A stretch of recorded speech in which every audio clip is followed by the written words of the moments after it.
We are recording. I'd retweet if I could. I'm legally not allowed to retweet. Okay. Should be live. I heard laughs happening, so we'll just jump into this. How's it going, everybody, and welcome to a very long delayed, at least by a week, episode of Shin Megami Tensei Network Link 292. I am your host, Spencer, not wearing a Kratos outfit in the very funny God of War PlayStation ad, I don't care what you say, Spencer Presley. And joining me are my two manga-tastic co-hosts. Number one, mostly because he got here first and was faster to reply, Kraftium, how are you doing today? Hello, I am wanted in many countries by Elon himself. Oh, that is true. That's why you're not allowed to retweet. I forgot about that. Yeah. So, when you're not ratioing the Musk Man, how are you doing? Because I was thinking about this. Like, I don't think have been on the podcast, but you've been on the channel, correct? You did some trailers with us before. Yeah. I've been on Soul Hackers 2 trailer react. Yeah, you guys remember Soul Hackers 2? That was fun. I do. I think about it every night. my sweet fig. Oh, Sizo. I legit saw someone with a Sizo profile picture like 2 days ago, and I was like, oh, I miss him. He hasn't gone anywhere. He's just been rummaging through IKEA looking for the IKEA shark. I always forget the IKEA shark's name. It's like Bjolglurg or Blugglurg or something. Oh, yeah. Oh, God. You know, someone who probably does have an IKEA shark is our other host, Mac. How's your IKEA shark doing? I don't know what that is. You don't know the meme of like the IKEA shark? It like the IKEA has like the little like plush animals and stuff, and the shark is a really popular one for people. He's there for emotional support. Wow. Well, I guess, do you have an IKEA where you live? Actually, I don't know. That's probably a no. They're really large. You would know if they were in your state, or at least near you. Well, I know they're definitely in my state. I just don't know if they're anywhere near me. Yeah. But I'll get back to you on that. That's okay. Yeah, that's okay. So, other co-host, Macaroni, how are you doing today? By the way, I'm doing all right. Apologies, everybody. We need to recognize today is a national holiday. Happy Chainsaw Man Episode 3 and Episode 5 Day to all of you. Of course. Woo. Yeah. Well, real quick, for IKEA, it's 2 hours away from me, and it's the only one in the entire state. God bless you. I know where you're going after this. Oh, hell yeah. I'm sure they'll still be open. I'll get some Swedish meatballs there. Oh my god. I'm doing all right. Sonic came out. I got to play like maybe 20 minutes of that. Just finished the tutorial, and then I worked out, and then I went to go see a movie with my roommate. Well, you can't just say that. You can't just say, oh, I went to go... You know, people are going to think you saw Black Adam in IMAX 3D for the 5th time this month. Like, you can't just say that. But now... Hey, that was a secret. That's true. But since I know what you saw, but Kraftium does not, Kraftium, out of all of the movies out, what movie do you think Max saw in theaters? Oh god, pressure. I don't know what's out. I'll give you a hint. It's a musical, and it was number 2 at the U.S. box office this week. I thought it was number 1. Nope. It was number 2. It was close, though. Was a musical out? It's a musical. It's a very different kind of musical. From a quick Google search, was it Lyle Lyle Crocodile? That would be hilarious. No, but I wish. No, Mac, what did you see? I saw One Piece film Red. Wait, what? The new One Piece is a musical? It is. Yes. I saw like the most unfunny TikTok about it, by the way. It was like a guy being like going to see One Piece film Red and being disappointed every time you think a fight's about to start. I'm like, dude, what part of the trailer made you think that any part of this was not going to be all about songs? It's literally, its entire new character is an idol, and the whole setting is a concert. They never leave the concert. No, it's very... I mean, that was part of the reason why my roommate and I, who were both big One Piece fans, I was like... interested. I mean, it's One Piece. I was like, I'm gonna see this regardless. But he and we were just very like, about the premise. We just weren't like super interested because it just seems like, oh, it's just like a J-pop idol movie, but in One Piece. My roommate was even more so like uninterested than me. I was like, Uta seemed like I'll see what I think of her. Whereas my roommate was just a lot more like, I don't know. And then we saw it, and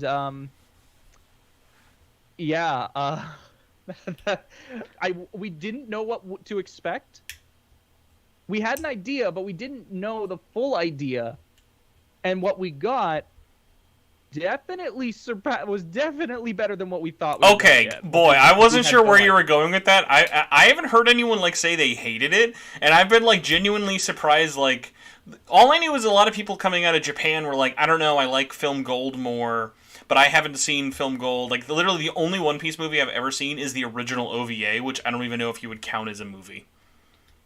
It's one of those things where it's like they count it as a movie, but it's so dang short. It might as well it's really just an OVA or a short film. Kraftium, did you know before Toei had the anime rights to One Piece, there was an OVA done by Production IG? I did not. It is wild how good it looks. Right, okay. I'll have to...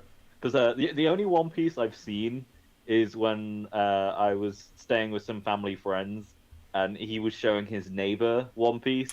So I was kind of forced to sit through. I started with the last couple of episodes from the arc that they recruit Sanji, and then I watched the Arlong arc. Okay. And I feel like that is the best vertical slice of One Piece I could have got. Early arcs of One Piece are good to jump into, because I feel like anything almost after Alabasta is not friendly to jump into. Like, honestly, you could honestly start after they get to the Grand Line, and I'd still be like, you're fine, until after they leave, like, Alabasta. Because then at that point, it's like, no, yeah, they're not adding a lot of party members for a while. Like, it's not really user-friendly. No, it's. I've actually talked with my roommate about this a few times.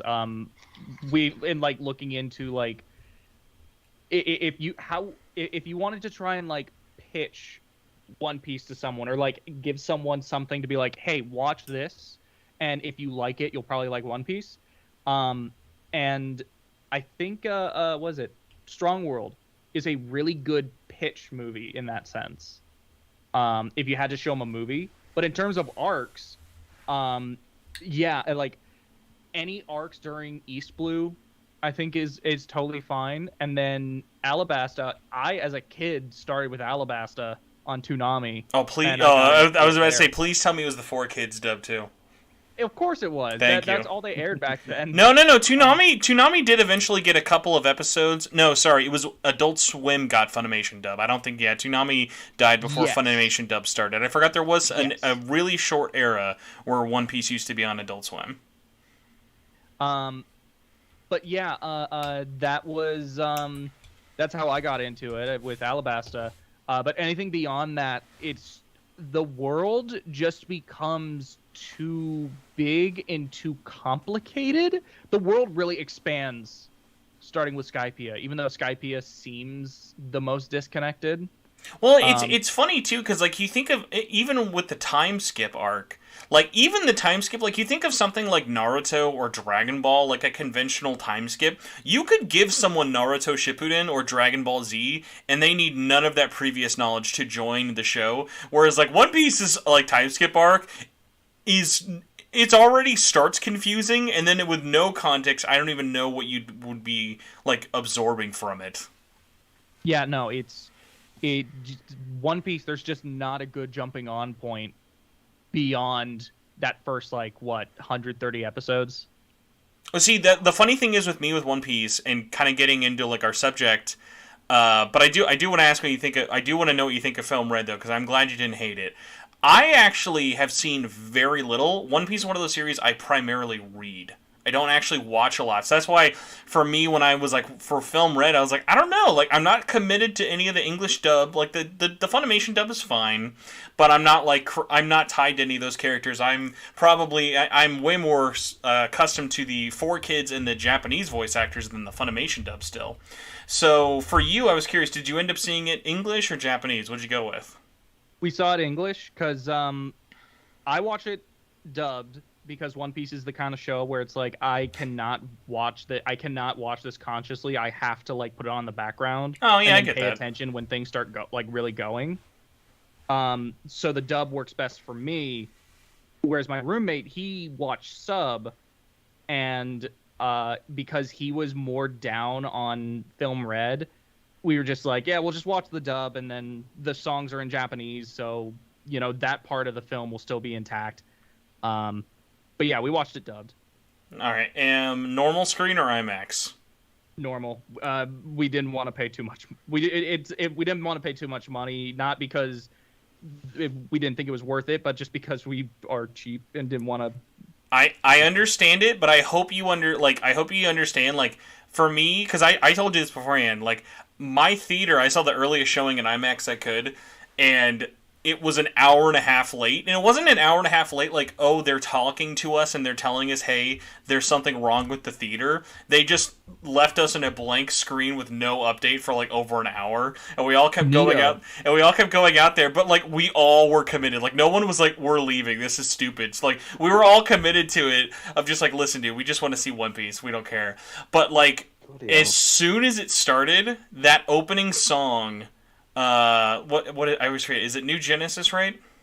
I think. Yeah, the opening song, that like presentation alone, even if you don't care about J-pop, even if you don't care about One Piece, it is so insanely pretty to see that on an IMAX screen that I was like, oh my god, this was so worth it. Because like, there are certain things, like, especially when it comes to like music and anime, where it's really hard to look good without like, because like a lot of the things when it comes to music, it's really easy to just loop animations or use a lot of 3D assets and cheap out. But this movie, I literally never felt like it cheaped out with the music at all. Like, it had way more songs than I thought, way more. Like, funnily enough, the music video for all of the songs in this movie online look awful, because I saw them in context with the movie, and the movie has better MVs than the actual ones online, because they're different. Oh, yeah, no, like, as a series of music videos, it was amazing. That music was really damn good. I would say, Kraftium, if you are someone who does like going to the movies, if you have even the most remote interest in just seeing a good anime movie, it's not really a One Piece movie. It's really, let's see a movie about this character in the world of One Piece, and you really only need to know who Luffy is. That's about it. No one else is necessary. There's a little bit of like lore stuff, but it's like very basic. Mm-hmm. I don't know if I'll be able to, because I know the UK like hate anime movies. Like we get showings, like Dragon Ball was showing for like 3 days. Like, of all things. The US used to be that way. I literally think, like, Mac, tell me if you say otherwise. I feel like Demon Slayer is what changed it. I feel like when Demon Slayer blew the fuck up and was actually like in like, because Demon Slayer holds the record, like it beat Deadpool of highest grossing R-rated movie. When that happened and a lot of that money came from the West, I think that was a big one that was like, we used to, if you wanted to see a movie in theaters, even if it was new and it was anime, you had that 1 or 2 days if you were lucky. Like, it was a Fathom events only, and you had 1 or 2 days. Whereas, like, Dragon Ball kind of had a little bit of legway because it was movies. But now you're seeing stuff with, like, Bella. Like, Bella was one that, like, that had a full theatrical run, which, like, I feel like you wouldn't have seen before. Weathering with You had a full theatrical run after it had already released, just because people were like, hey, whatever, we'll put anime out because it's the pandemic. But yeah, something like One Piece. Like, One Piece, I think the only movie we had ever had in theaters before was Gold, right? I think so. I think they went back and put... Oh, I think they did a really short... Yeah, I think they did a really short run of either Z and or... What was it, the 2D... Like, no, the 3D 2Y movie? They had Gold and Stampede in theaters. But yeah. I think they went back and did. No, they went back and did Strong World. That's what it was. Oh yeah, but again, like incredibly always like limited things, like very much like that. So I'm surprised Europe is also kind of similar to it, but like I'm not really sure. Like for you guys, like what are the movies that usually have a lot of legs over there? I think it really depends. Like I think the thing with the UK, I think like France have a lot of anime. Like no like, no it's very joke. I don't know if popular. you knew this. One Piece Film Red premiered in France. Like Of course it did. it went from Japan to French premiere like within a month. I was so jealous because Oh, they yeah. got it back in like July. Well, like I always think about how I remember going to like a dedicated book shop over here, and we back in like 2013 we had like a tiny little section on like one of the shelves that was the manga section that it shared with the rest of like the Western comics. Mm-hmm. And then I remember being on holiday in France and seeing a average supermarket would have just rows and rows of manga and being like baffled by how different it was. But I think in the UK, it's like because we're such a small country, it's like oh, everywhere like most cinemas are only going to have it for 2 days, and maybe London will have it for a week or two. And it's like oh, drive down to London if you want to see it and you missed it before. Has there ever been an anime movie either of you two were mad never got a theatrical release or you missed it? Because I have one specifically that I will never forgive until it goes into theaters. But like, what are your guys's? I had what was it? There was one a couple of years ago where it was a re-showing of a movie. Oh God, I can't remember it for the life of me. But like, I desperately wanted to try and see it, but like they had barely anything over here to see it. Recently, though, I only discovered that it existed about a week after it came out. But so one of the new Gundam projects is after Gundam the Origin, which is like a 6 OVA prequel series to like the original. Mm-hmm. I was like, oh man, it would be really cool if they remade the original series in this art style. And hopping back onto Gundam after Gundam Evolution dropped, I found out they have remade one episode in this art style and turned a 20-minute filler episode into a 2-hour-long movie. What the hell? I know exactly what you're talking about, and I can confirm we definitely did not get that over here. Yeah, I think we had it. It was in theaters over here in the UK at least. I feel like one day. Mecha is way more popular over in Europe than it is in the West, or at least like in America. Sadly. Yeah, probably. But, Yeah, well, you know, Mecha's dying and everything, because that's what all the anti-tubers say. No, it's coming back. Gundam's got an Overwatch clone. It's got OVAs. It's got Dude, G-Wing. where is the Gundam Evolution console port? That's all I'm wondering. Where is that thing? It is coming. I forget when, but it's like I don't know. They're waiting for Overwatch 2 to get as weak as humanly possible, so they can just stomp its numbers. To be fair, have you seen the? Did you guys see the latest news for Overwatch 2 that it's quicker to grind out the battle pass by playing World of Warcraft and exchanging your gold for Battle.net credit? Really? And then using Battle.net credit to pay your way through the battle pass. Yes. Fucking insane. I've not heard that. That is actively wild. Holy shit. There's another thing involving like the not the battle pass, but the prices in Overwatch 2. So in the little like onion mascot thingy. Mm-hmm. Oh yeah, how the real life version was cheaper than the game version. Yes. Every day I ever hear anything about Overwatch 2, I've never gone, I should jump into that series. I'll never forget, I played Overwatch 1, played one match, and I handed the controller to my friends. They were all like, dude, this game's great, you should play it. Played one match, and I was like, I could never touch this game again, and I'd be fine for the rest of my life.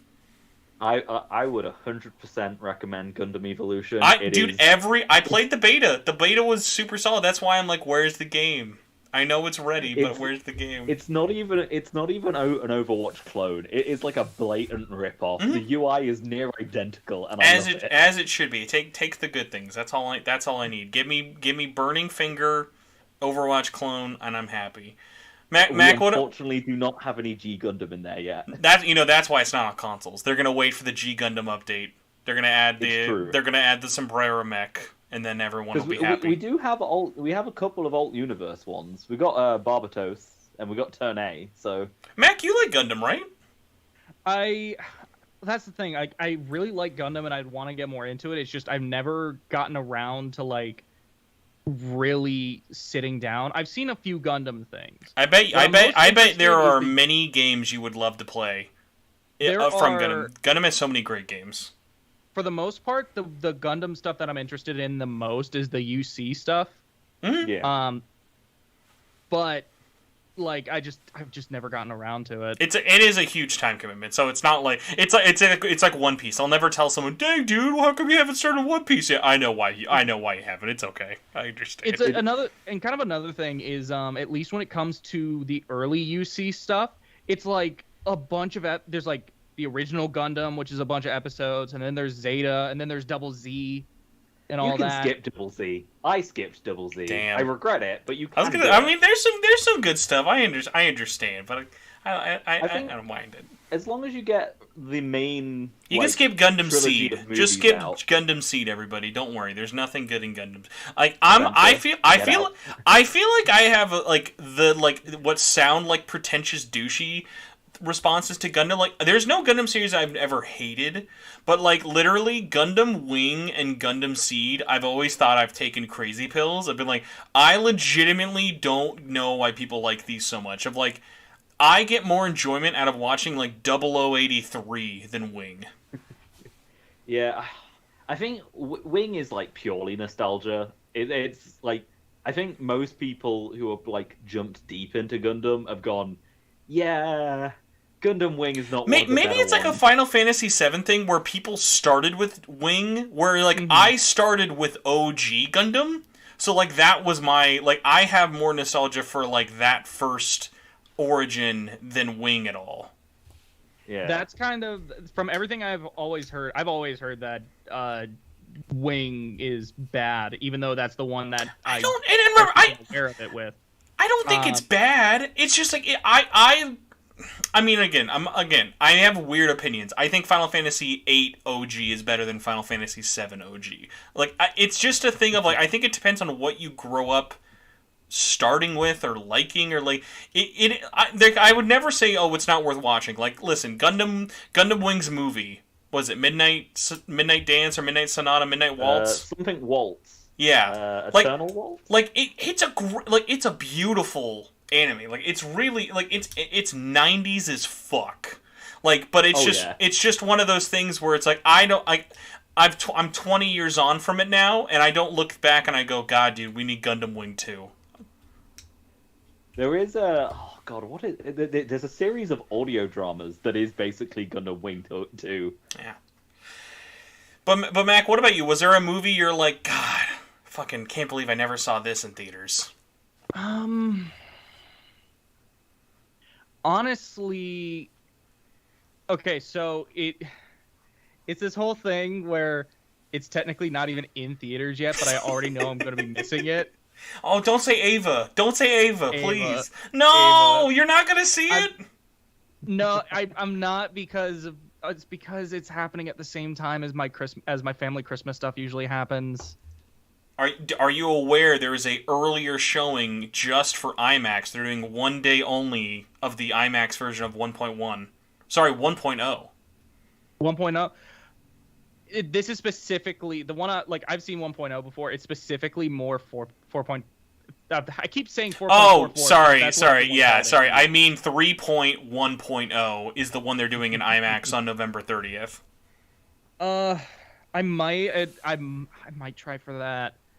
It's just, as it stands, if I can't get that, I won't be able to see it in theaters. That would, honestly, if I missed that, because I remember when I watched, what was it, last year when they dropped on Amazon? Yes. Kraftium, are you an Ava fan? I am I've not delved too deep into Ava. Do you have Netflix and or Amazon Prime?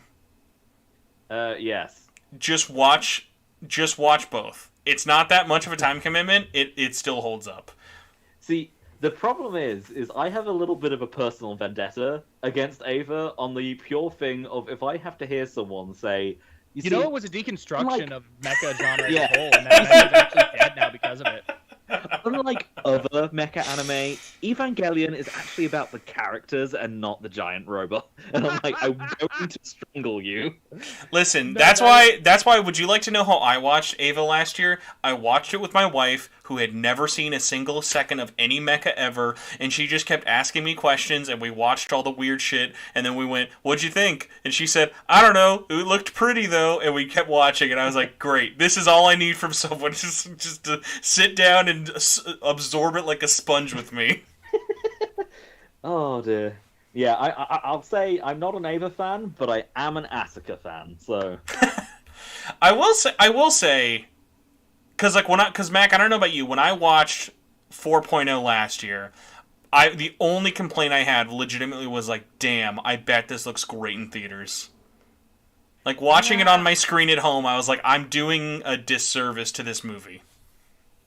You know, one other thing that is like, it's not the main reason, but it's like a secondary thing that's like, oh man, you know, that, like, even if I am able to see it, that will suck. My friend and his girlfriend are watching Ava right now. First time? First time. Awesome. And they are absolutely not going to be able to catch up in time. And there's a part of me that's like, oh, that'd be awesome to, like, go see it with them. So the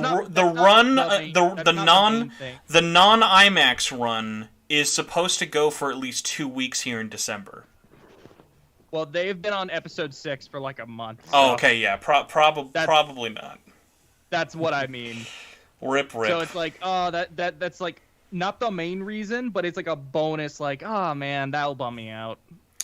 Well, I hope they like get sick for 2 weeks and can catch up before Thanksgiving, and then by some miracle, you guys can all see it in IMAX on November 30th. But we'll have to wait and see. But I gotta say mine, because I don't think I've ever told this story. The last anime movie that was about to release before quarantine hit in 2020, does anyone have any guess about what it was supposed to be? March, April of 2020. It's very on brand for me of a movie I would be hyped as fuck to see. Don't know. Can't. I just can't remember what came out back. Digimon Final Evolution. The dub was finally about to drop. It had been delayed for a couple of reasons. It had had its English premiere, but it had never had the wide theatrical release. I think that was also like a Fathom Events one. And I'd had my tickets for months. I was so fucking pumped. And then they kept pushing it back, and then they eventually just said, we literally can't release in theaters because it was just as quarantine had started. And I never got to see it in theaters. And it was one of those things where I felt so burned by it that I literally was like, I don't even want to see it on Blu-ray. Like, I didn't see it until this year for the first time. And it was a 2020 movie. And I'm glad I saw it, but even watching it, it was one of those things like, fuck, dude. Like, this was, like, and I hope, because, like, there's another anniversary coming up soon. Like, I hope it gets a re-release on there, because, like, it's legitimately I mean, I wouldn't say there's a lot of competition for it. It is the best Digimon movie, but it is just one of those things of like, God, dude, it's so good. Whoa, Spencer, are you telling me that it is better than the Digimon movie? Now, it's close. Like the Digimon movie. How could it be better? It's close, but unfortunately, the new Digimon movie did not have a section where Ty and Matt are hanging out, and they say, let's go to the digital world, and you hear, it's been 1 week to do it. Well, here's a question. Here's a question. Did it have Angelamon? Because that's the real important part. It does actually, yeah. There's actually not a lot of the Digi-Destin in it. Like, if you saw the Digimon movie, like the one we're all thinking of, like the one where they go into the internet, and thought, wow, that doesn't really have a lot of Digi-Destin. Like, Digimon Final Evolution literally pretty much has TK, Kairi, Matt, and Tai. It's literally just that. Oh, no, sorry. From the original. Ironically, there's a fuck ton of the Adventure 2 cast. Which you get to see them just straight up fighting things, like, in New York and across the world. Like, there's actually a lot of, like, cool stuff if you like the Adventure 2 crew in that movie, which leads in well because the next movie is just the Adventure 2 movie. Yeah. Well, I was going to say, like, Try really pissed me off with how they showed the silhouette at the beginning. Try, hold on, wait, Mac, you still haven't seen Try, right? I still haven't seen Try is great in this context, because when I finally saw Try, I never saw that in theaters, but that one never really felt like that theatrical. Like, I regret it in retrospect, but, like, Try in its entirety is all on YouTube, like, to watch for free. That's the best. Yes, you can watch all 6 movies for Try. That's perfect. Watch it for free with occasional ads. It's really, really good. But, like, Try literally, they write, like, they act as if the MacGuffin of the series, well, the series/movies, is let's find the Adventure 2 crew, and then you find out they've just been in a coma the whole time, and they never do anything for the entirety of the whole 6-movie run. It's so funny. Like, they show up in, like, you see them in the 5th one, and you don't even see them. Their faces are all blurred out, like they couldn't afford to fucking draw Davis's dumb face. It's like we don't want to give them redesigns, so... The only way it would have been better is if, like... Willis saves the day at the end of the 6th one. That's the only way it could have been more funny if Willis shows up for no reason. Oh, Willis is the best character. I'll tell you what, when I saw that the Digimon trading card game had Willis as, like, a rare, I was like, that's how you know this is a good TCG, where they have, like, rare, like, a fucking Willis as a card. Like, oh yeah, dude, the guy from Colorado! The deep cuts. Yeah, so, guys, bad news. This was the world's longest 30-minute anime discussion opening, so I can finish our opening segment after 30 minutes. Thanks for sticking with us, everybody, and ask Mac the longest question ever. So you liked the movie? Yes. I assume your roommate didn't? No, he liked it. We were both surprised. Okay, good. He liked it a little bit less than me, but yeah, no, we both liked it. On a scale of 1 to 10, you anyone can make fun of me, but you've seen the movie. How much would you laugh at me or call me a little bitch if I told you I actually cried in the credits? You are a little bitch. Man, it hit me weirdly hard. Like, that end credits where it's showing the montage of what it's showing, I was like, wow, this shouldn't hit me that hard. I don't know if it's because I waited an hour looking at a blank screen, but boy, this ending is really hitting me hard. But hey, you know what else hits me really hard? Anniversaries. I think I'm the oldest one here. I'm 29. How old are you two? 25. 26. There you go, okay. I am the oldest. But you know who's older than me? Some old fucking bastard called Shin Megami Tensei. In October, SMT turned 30, and, the topic of this is mostly just to talk about, its announcement, and then kind of, the reception afterwards. And we can talk about what do we think is going to happen with it, but I noticed a really weird trend, and I don't know if you guys picked this up too. People were treating, the announcement... By the way, the announcement was just a logo. It was just, it's our birthday, here's our 30th anniversary logo. People were immediately just dunking on it, being like, dang, man, can't wait to see they're gonna Hindenburg this thing like the Persona anniversary. They've not promised anything with this anniversary. I took it as cool logo. I'm sure we'll see something from the anniversary, but, kudos to them for not pre-announcing anything. But, you two, what did you think? Kraftium, when the announcement kind of dropped, what did you think of the reception, and then what did you think of how Atlas handled it? I mean, the reception, I 100% get, but at the same time, I'm not surprised. I've stopped being, any anniversary thing. I kind of don't expect anything from it naturally. My main assumption is it's going to just be a cafe. It's always a fucking cafe. Nowhere near us either. It'll be in in fucking Antarctica before it arrives here. Oh yeah. I remember staying up until oh god, it was 4 or 5 a.m. because at Anime Expo like a while ago. I was annoyed by that video as a American. I can't imagine being a European watching that. Well, it's just I remember Gynax were like, "Hey guys, fans of Panty and Stocking might want to tune in. We've got some special announcements to make." And the special announcement was that Teddy Lloyd had like some beta remix stuff that he put out on his Twitter that wasn't actually part of it. He just did that on his own accord. So we got some like remixes of some of the songs, and then the special announcement was a cafe in Japan, and I was expecting season 2, and I was livid. Yeah, well, that got fixed later on. Yeah, it's been fixed now, but to the point where I think when the season 2 announcement actually did come out, like, was it this year or last year? That was this year. Yeah, when that announcement happened, like for a good 12 hours, I didn't believe that it was real, and I was like, no, they're lying. It's not real.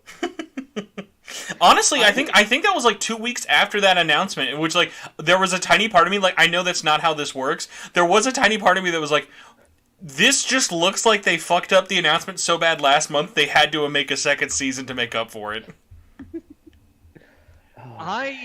So like with Panty and Stocking, that was something that I always was just like that's not actually going to get a second season, because a lot of I always saw people being like, oh, they end on such a massive cliffhanger, and I always just saw that ending as being like a fuck you ending of like, oh, this doesn't, like we're just gonna create the biggest cliffhanger possible in the last minute, and then not do a season 2. I mean, that is a trigger move. Yeah, absolutely. And it's the kind of thing where it's like, I wouldn't be, now that they're actually doing it like a decade on, I would not be surprised if season 2 just completely ignores that cliffhanger or wraps that cliffhanger up in a matter of seconds. Yeah. Like, I feel like they would try, and I hope this makes sense the way I'm saying this. I feel like they would Rick and Morty it, where they would make the first 5 minutes about wrapping it up, and then joke about that being a pivotal plot point. Yes. I don't care what happens. For him. I don't know what this says about me. I was actually more surprised that we got Tiger and Bunny 2 before Panty and Stocking 2. To be completely honest, I don't know what Tiger and Bunny is, but I've always seen it, and it's one of those things where I actually don't want to know what it is. I thought it was one of those things of like, I'm too scared to ask. Like, there's gonna be this huge outrage. I can't believe you don't know what Tiger and Bunny is. No, like so what I know. For the longest time, what I thought Tiger and Bunny was, I thought it was just this, like, racing show, but now there's, like, superheroes, and I'm just even more confused, and I like being confused. My only knowledge before I actually watched it for Tiger and Bunny was just the fact that I liked that it incorporated the real-world ads on the mechs. That was the one thing I thought, that's really clever, because that hadn't been done before. Oh, I just Googled it. It's that Pepsi girl is from. Yep, mm-hmm. Because I've seen things of Tiger and Bunny, and then, like, I just heard superhero thing and went, wait, what? And Google image, this is not the show I thought it was. You're like, this looks a lot more homosexual than I was assuming Tiger and Bunny would be. I knew it was that. I thought it was like a thing of like a My Two Dads anime edition, but... That is, yeah, when I found out Bunny was also a man, I was like, huh, that seems like a very un-Japanese thing to do, but kudos to you, Mr. Japan. I appreciate your choices. But, how the fuck did we get from anime from the birthday? Sorry, I think it was my fault.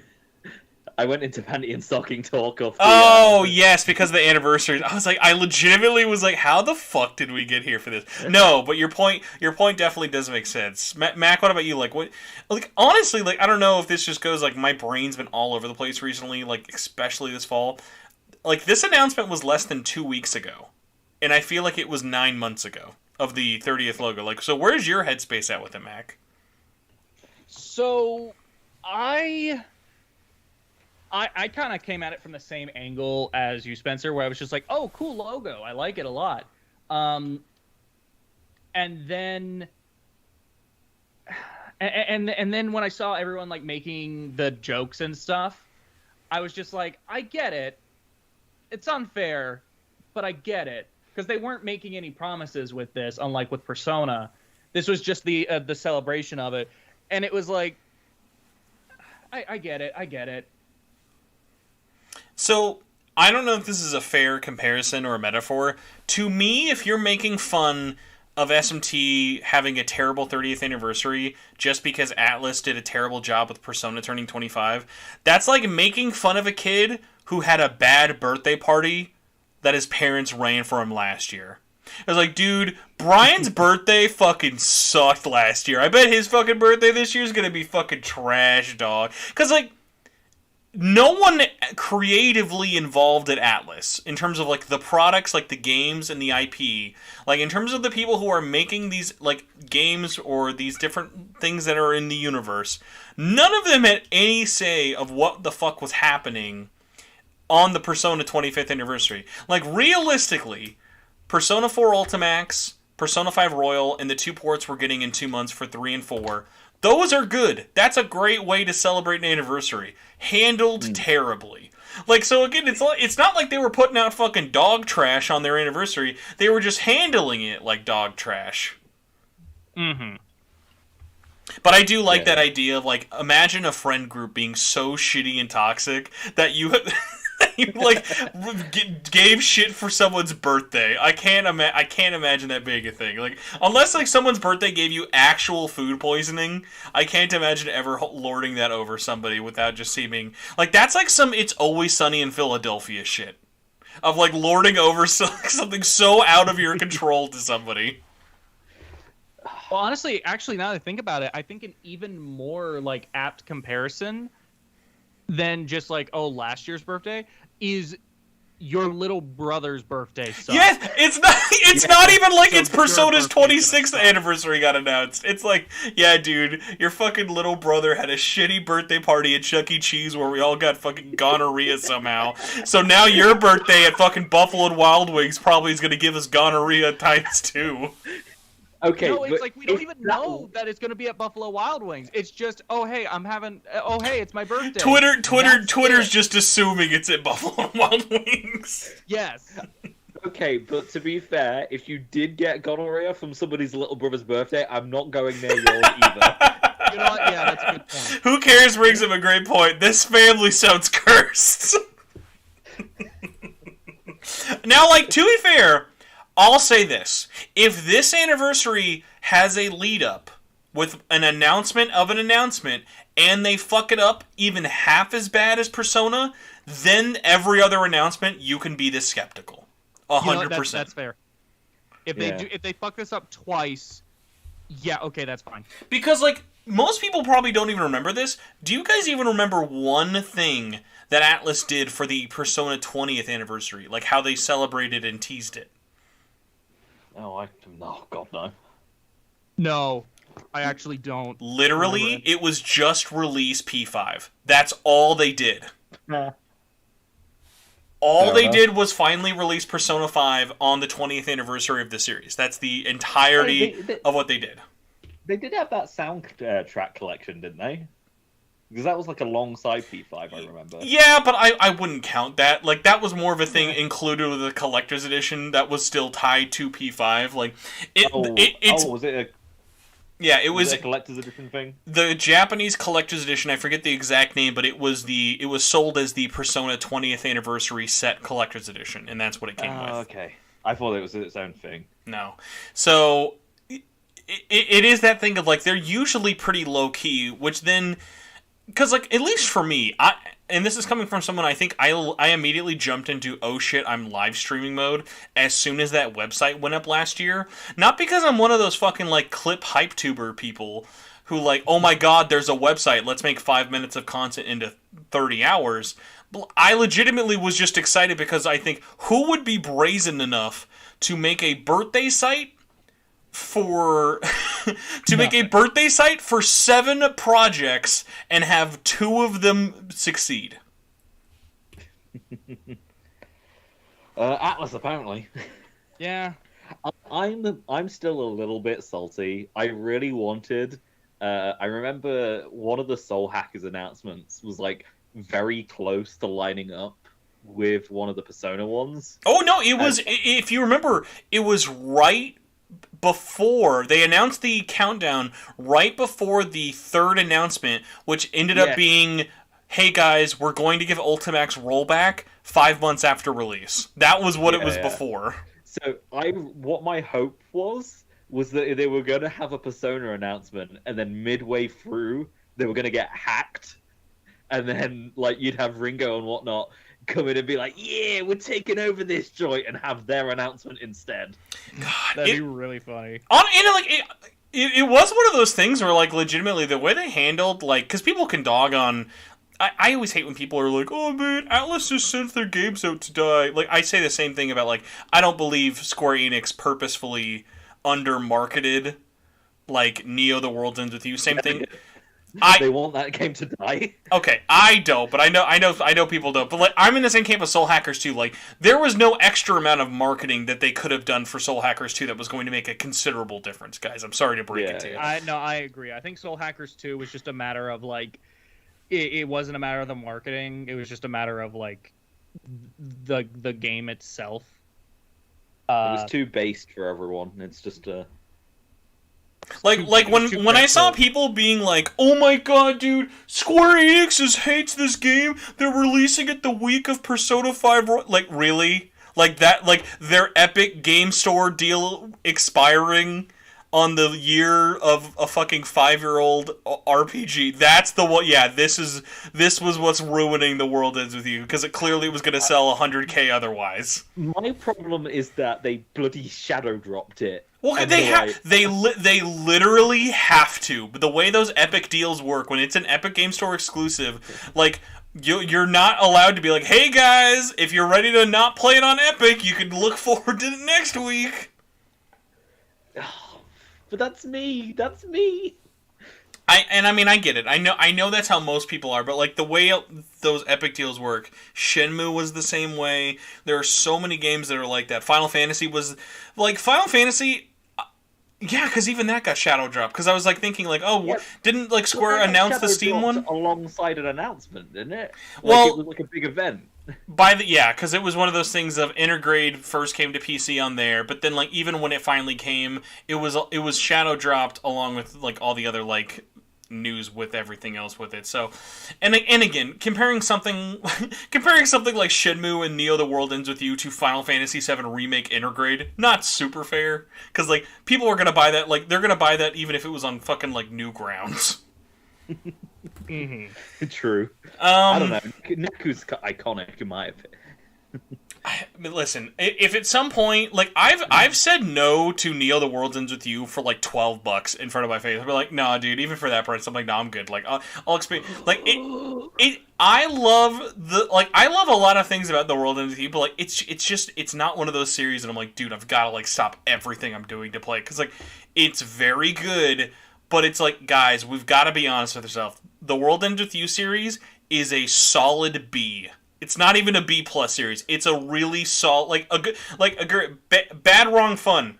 It's good. No one's ever like going to put The World Ends With You up there as like it's like top 5 RPGs. There are a lot of good RPGs. Like I put it up there with stuff like Tales and the Trails games. Like it's up there with Falcom. It's like Falcom level good.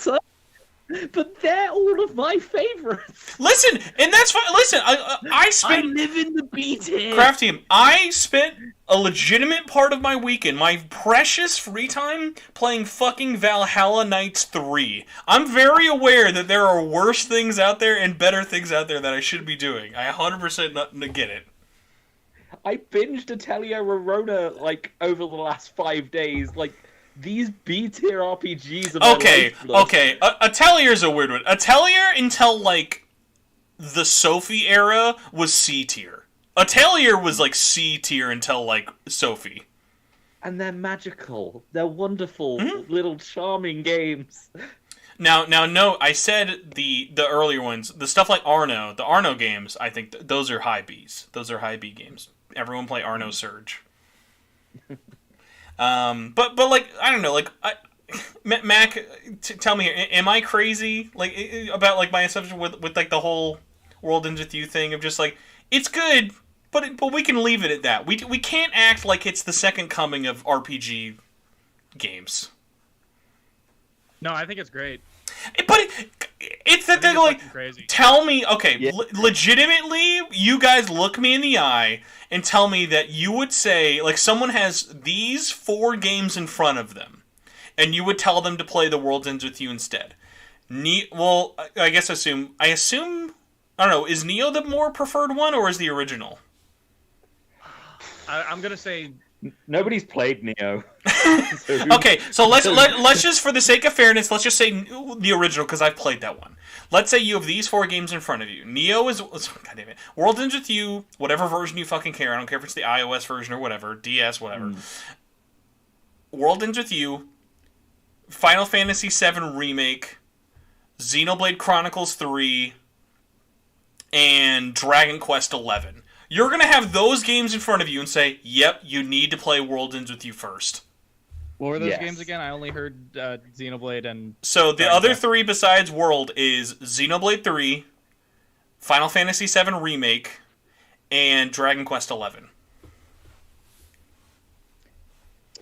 I mean, with those games, yes, I would say that is like those would be more of a pick, but I wouldn't be putting The World Ends With You, Neo: The World Ends With You. I would not put it on the same level. As No. That's the point. But like that's what I mean from like saying good to great. Like it's it's what it's doing in its field and in its budget. It's doing a very good job, but it's not enough to like bring it into that rank of like AAA JRPGs. Well, yeah, but it's still great.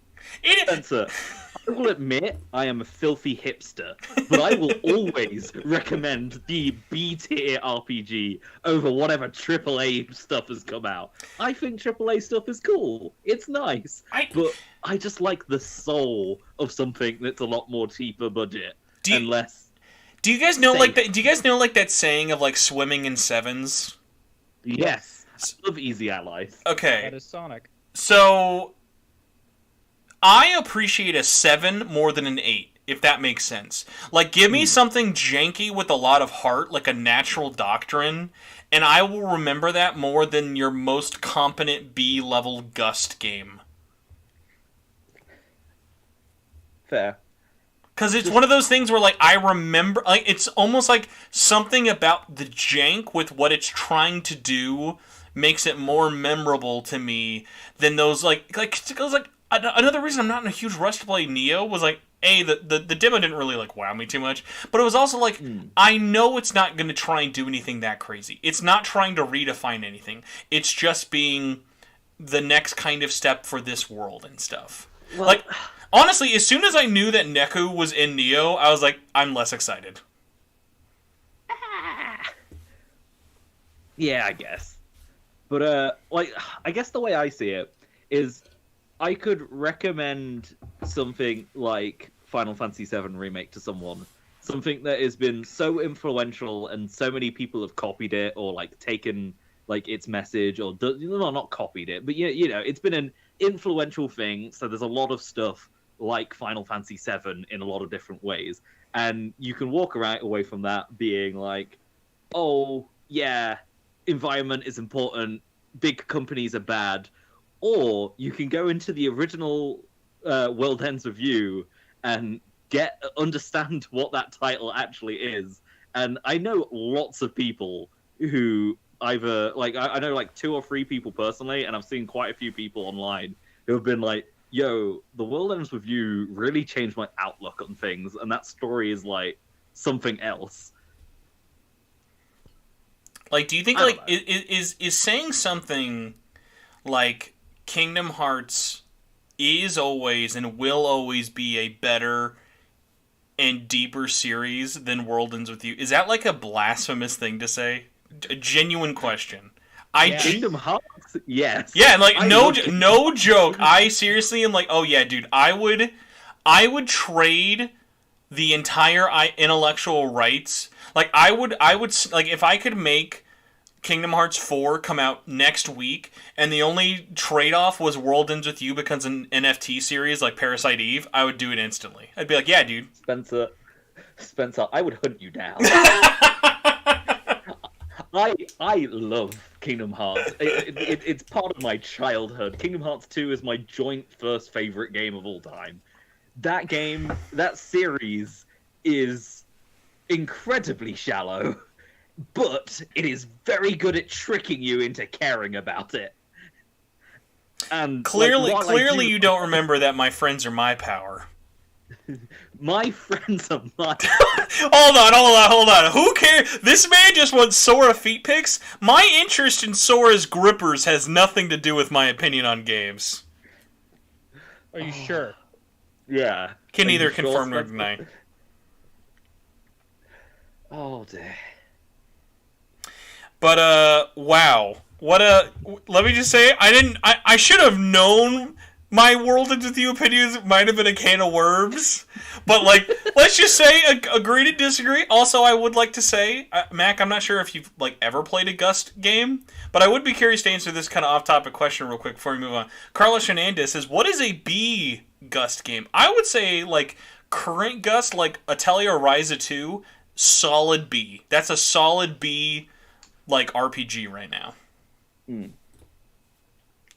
What about you, Craft Team? Do you have have you reached a B level Atelier game yet? No, I've only really played Rorona, and I started Totally, and they're like the first PS3 ones.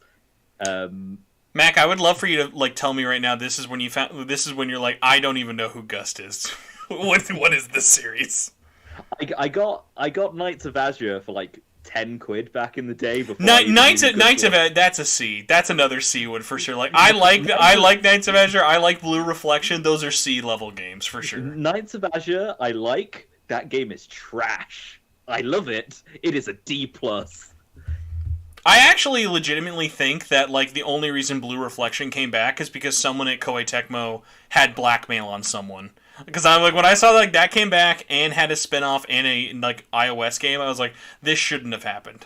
I don't know what happened. Koei Tecmo just saw how many views Overdose, the boss theme soundtrack, had on their YouTube page and went, ooh, true. Ooh. Mac, have we scared you away with Gust questions? No. Were you just trying to think if you've ever played a single Gust RPG? No, not even. I just know I haven't. Okay. I know of Gus. I just haven't played any of them. Has any of them? Because I know they're real. Like they make niche games look neat. Like I would say Trails is niche, but like it's got a appeal for a large audience. Like I feel like like when I find someone who plays Gus games, I'm like, oh, okay, you've got a lot of free time on your hands. That's nice. I just. For the most part, it's one of those things where it's like, oh yeah, I've heard of this game or I've heard of that game, but I never actually like touched them. The only ones that I've ever like, I actually like really kind of know anything about is the Atelier games. Do you like the anime Fairy Tail? I did not. Okay, never mind. I was gonna say like the Fairy Tail game is actually not a bad like first Gust game to try. Like they actually did a pretty good job of making a licensed. Wait, they did the Fairy Tail game? Yeah, they did the Fairy Tail game. They made a licensed RPG out of Gust, and I was very surprised. Like, it didn't do that great, but like it was not bad. It wasn't a bad licensed game. Yeah. All right, but to bring us back to the SMT topic at hand, because clearly anime is just the bane of this podcast's existence, but everyone's here for it. I appreciate it. Oh, bad, wrong, fun. You're just gonna okay. I have to bring this up because again, what letter grade would you give something like? I'm gonna leave Growl Answer out of this because I feel like Growl Answer, you know, that's a C. No one's like, oh yeah, Star Ocean's a weird one. Has anyone here besides me played any Star Ocean game? I have played a very little bit of one. Okay, well, I mean, I played the demo to the new one. I played 1 and 6. You're at the ends of both sides. Mac, yeah, bookend it. Mac, what about you? Have you any Tri-Ace love or Star Ocean experience? I don't, but actually, a friend of mine, he has. I just don't remember which one it was. Watch It was like 4. 4 is like one of the worst in the entire series. I don't even remember. Star Ocean is weird because it is constantly teetering between high A and low C. Sorry, high B and low C. Like, it really is Because, like, 4 was bad. Really, really bad. 4 was bad. 5 was okay to me, but I know a lot of people hate it. The only thing I know about 5 is that it's got the really, really, really egregious titty witch. That design is something else. Star Ocean always has weird ass designs. Like, honestly, like comparing the 3D models to the 2D ones, even in 6, like you look at Ray, like Ray's like, what game are you in, dude? Like, do you know like what the theme is for this? But like 6 I like what I played so far, but I haven't had the full one with it. But yeah, as a lover of Tri-Ace, I always recommend people check them out. But it's such a series that like. If you don't like those games, I would never ask why. That's usually one of those ones where, like, you know what, you're gonna know if you're into that or not. Like, Falcom, I could ask why for a couple of different titles. Like, Tri-Ace stuff, like a good example, one that I always recommend people check out, even though most people don't like it. I really like their PS3 game they did with Sega. Fuck, I'm forgetting it. They're like the one with the guns. I'm going to type this in. Resonance of Fate? Yes, Resonance of Fate got a 4K edition for PC and PS4 and looks great. You mean Geometry 101, but in a video game form? Pretty much. It's one of the most disgusting RPG menus and UIs I've ever seen in my life, but it is a fun battle system if you can learn it. But yes, back to SMT. Speaking of a series that does have good menu design and layouts, I'd say most of the time. I can think of a recent game with bad UI.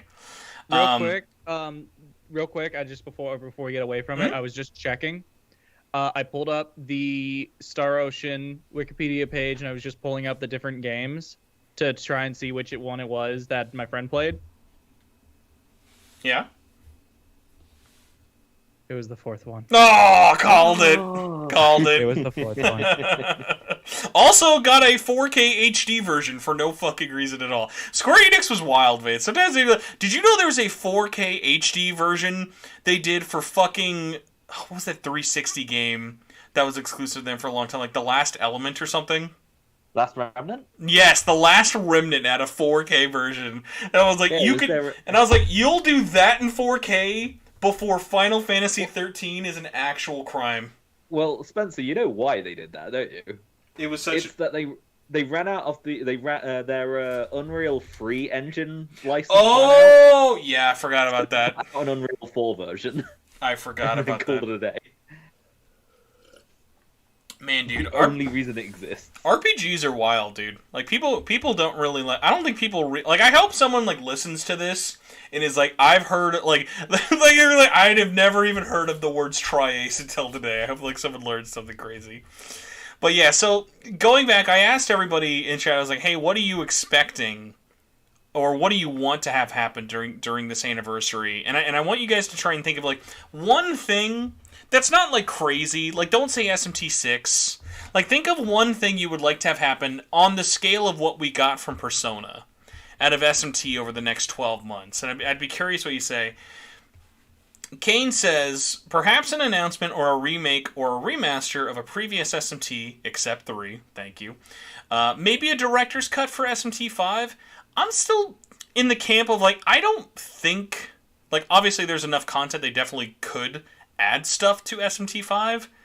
I don't think they would. I think definitely they're more likely to just port 5 to PC and other consoles. Would you guys want a director's cut of 5? Like, I feel if anything, I think 5 would almost benefit from a Apocalypse before a Maniacs version. I would prefer an Apocalypse. And I would prefer an Apocalypse either in the sense of being a direct continuation, or I think actually what I would really prefer is just a quick turnaround sequel. Yeah. What's the angle you would want to do with your 0.5 sequel? I would like it if it's like it takes a lot of the make it more of a gameplay sequel, but narratively like make it its own thing. I feel like that's what I would prefer.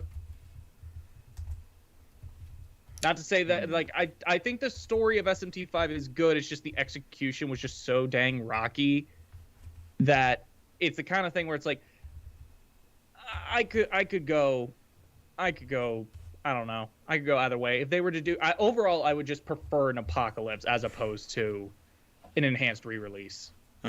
Kraft, what about you? Are you wanting a director's cut, or what are you wanting to see out of 5 when we see it again? Yeah, probably. I'd probably want. I don't see them doing an Apocalypse because they'd either have to reuse those maps, and I don't think those maps are quite as reusable as like something of like SMT4's scope. Like you can kind of get away with, because I doubt they're going to recreate a bunch new huge areas, considering how much time they apparently spent on working on that stuff. But I would prefer an Apocalypse style thing over a Maniacs thing. Just, I mean, I've sold my copy of SMT5, so that really goes to show how much I kind of the more time that passes since I've beaten it, the more I kind of look back on it and go, You know, it's funny. I every now and then I'll get a comment on my SMT5 review where, because I was very much still praise the game, and it is funny of like I will get comments every now and then of people coming back to that video and being like, "Oh, this aged like milk," or people being like, "Oh, hey, I just discovered this and I really like it." In that funny way of like that game is so interestingly polarizing in a way. Like I knew as soon as we got review codes for that game, I was like, people are going to love or hate this game. What would be a really cool idea, actually? I was just thinking, is it the basic neutral ending where it's like, oh, demons are like now in the human world, but we've now got like means to fight back or whatever? Is it? I forget which. Is it that one or is it the true neutral? I forget which one's which. No, I don't think that one's neutral. I think that one may have been the chaos ending. I may be wrong. I think it like because the whole thing with SMT5 was like whatever you thought was law was actually chaos, or whatever you thought was chaos was actually law. So that's the hard part. Like, but yeah, I would think it'd be cool if they used the little bits of like the city assets they have already in that game to like have a follow up to that ending. That's me with the entire. Every time I think of SMT3's ending, I always just go, "Wow, what a great concept! You'll never make a game out of." Yeah, it's like the comparison I always tell people similar is like hold on, okay, this will only work if you've played God of War 2. Have you all here played and beaten God of War 2? Recently. Oh, good, Mac. I have played it and beat it, but that was like a decade ago. Well, you'll because this is the ending. The ending of God of War 2. I'm sorry, everybody. Spoilers. The old one, by the way, not the new one. That's like literally coming out now. The ending of God of War 2 is Kratos is at the summit of Mount Olympus with every like god or like whoever all the Titans, like he's on top of Guy and all the Titans and stuff, about to take Mount Olympus. Imagine if that's just where the God of War franchise ended. Like that's what SMT3 and kind of some of 5, like those endings suck. Of like, why would you show me this awesome idea that you never will make a thing out of? And like, and I get it, it's to make you think, but it is one of those funny things of like, hey, you know what's almost more cool than thinking? The opening of God of War 3. That's just one big, amazing, stupid fucking action scene. But hey, not going to talk about God of War, hopefully. My idea, I wanted to run by you guys. I'd be curious what you think of this. My kind of apocalypse idea for 5, that I feel like probably wouldn't be enough for like its own even like $40 side game, but maybe like you could make a DLC expansion, like a Shadow of Rose sized like DLC, like $20 or something. Make a playthrough of the story for SMT5, but you play as Dazai. From his perspective, because I think he has the most narrative, like he has the most bones and structure to experiencing that story with you, because like he literally enters that world the same time as you, getting to see more stuff through like all the angels' perspective, getting his demons, getting his party formed, and then all the way up until the ending, but then obviously you can have a more favorable outcome. Like, do you think that would kind of work, taking his character, or would that sort of be weird, just kind of picking one side and not the other? I am biased. Maybe. I do just want more Dazai. No, I agree. Dazai was the best part. Imagine, like, in battle, you can go Virgil mode. Like, that's your, like, I'm about to, like, die. So you just take off your hat and become Virgil.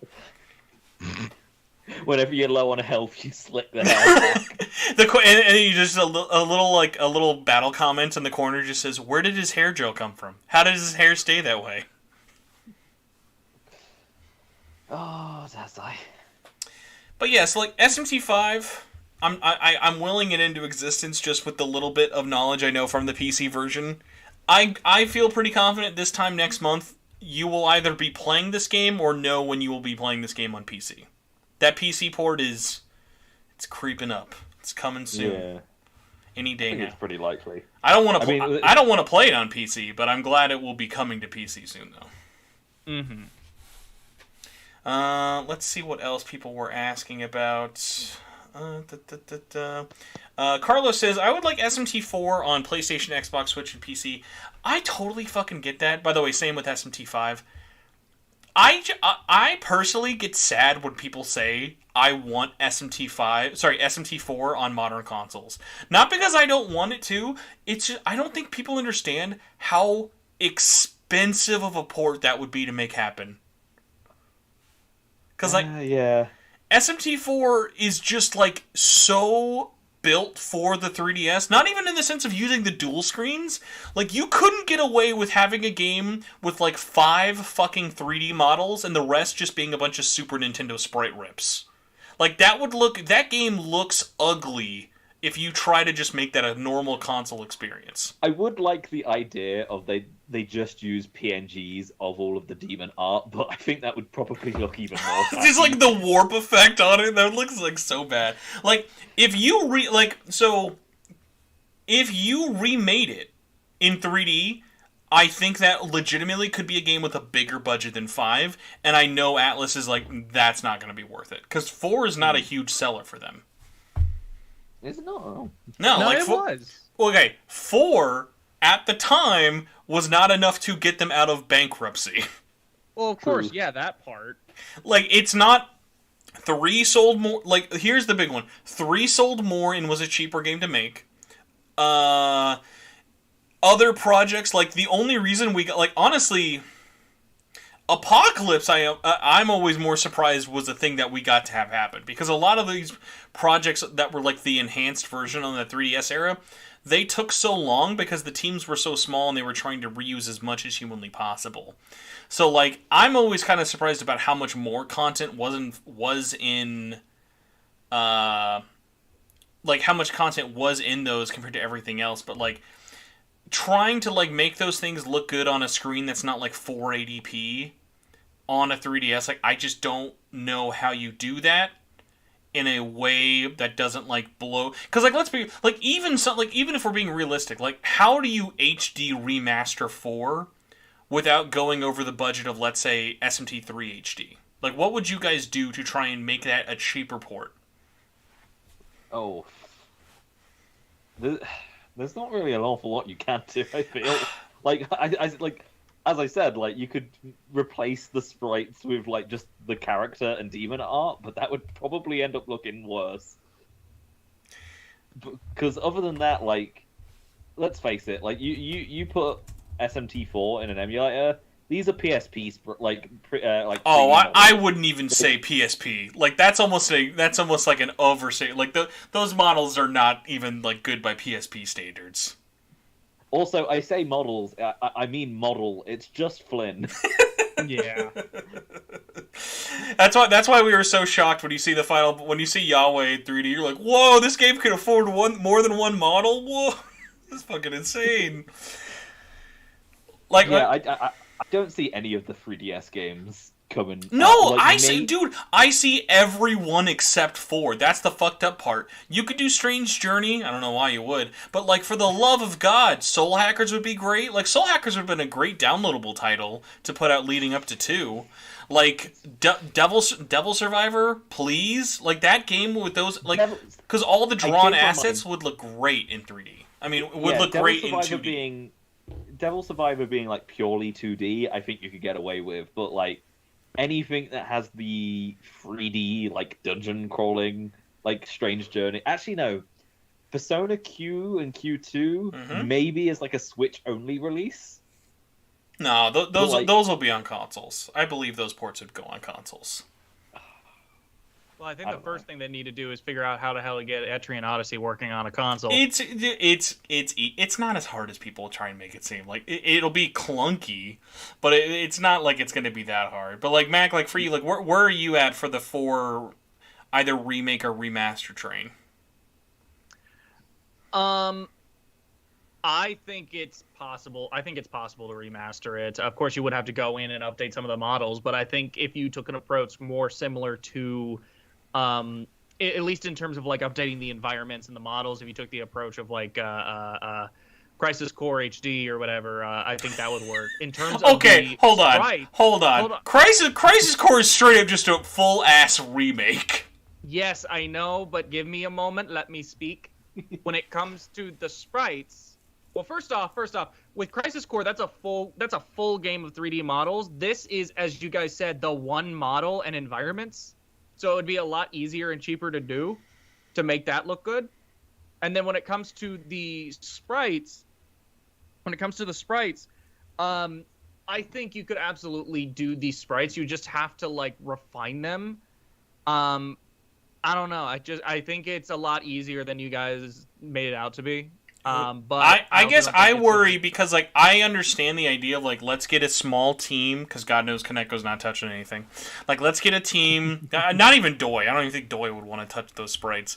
Like let's get a team to touch those up. Yes, that's a great idea. What I think would happen is they would just put it through an AI upscaler and it would look like ass. Considering freaking P3P. Well, okay, so someone brought this up and I wanted to try and bring it. Someone was like, "Oh, SMT4 is not that crazy." Yeah, Minato says if they're giving us PSP assets for P3P, an HD port for SMT4 is not crazy. That's just straight up a fucking visual novel with a 3D dungeon. Like that's so not comparable. Like P3P in HD, like that game will still look great in 4K. Like yes, will the models look chunky? Sure, but like who cares because it's so zoomed out and cartoonish. Like that's such a bag of worms comparison. Yeah. But like trust me, if it can happen, 4 in HD on consoles and PC fucking would rock. That honestly is anniversary worthy on its own. Like if you just made 4 in Apocalypse, people would be like, "Cool, we'll see you in 5 years." Like that's so big for people. To be fair, there is a really nice texture pack if you play SMT4 in Citra. Ew. It's mainly just the character art that they've just replaced with but they've left all the sprites alone. And then I think the world textures have been slightly updated with an AI thing. But I don't feel like the geometry of the world in 4 is actually really good even for that time. Like I honestly think like that putting that through an AI upscaler I wouldn't care about. Like that I'm like, yeah, that's fine. There's not a lot of detail in the sense of like you're not looking and reading a lot of signs with a lot of big text marks there. Yeah. But yeah, so... Oh, I'm sorry. I should have commented on this sooner because she's been spamming in chat. Yes, Misa. We know you want Raito. Unfortunately, China gives money. China no like you, Raito, allegedly. So Raito's dead forever and always. But if you want Raito in chat, you can answer now, yes or no. Asking, like, do you want Raito to come back is one of those weird ones of, like, everyone I think would want it to come back. But, like, let's be real. Who actually wants the Raito games to come back before Digital Devil Saga 1 and 2? That should really release before. Me, because I am a Devil Summoner shill, but... Listen, we just got a Devil Summoner. We're doing good, but it's like...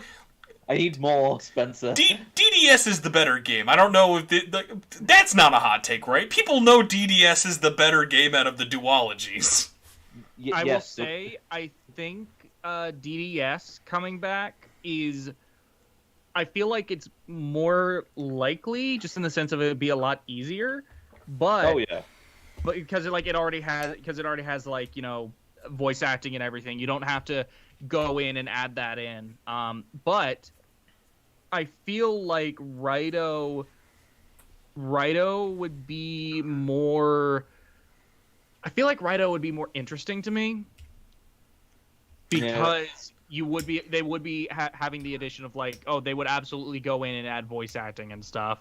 But also Raito is just a character that I think a lot of people are interested in a lot more. It has more of like a singular identity because it just has the one singular character that everyone can get behind as being really freaking cool. Yeah, he's got a hat where Seraph doesn't, so... He's got a hat. You know what? I'll correction. China doesn't agree that he's really freaking cool.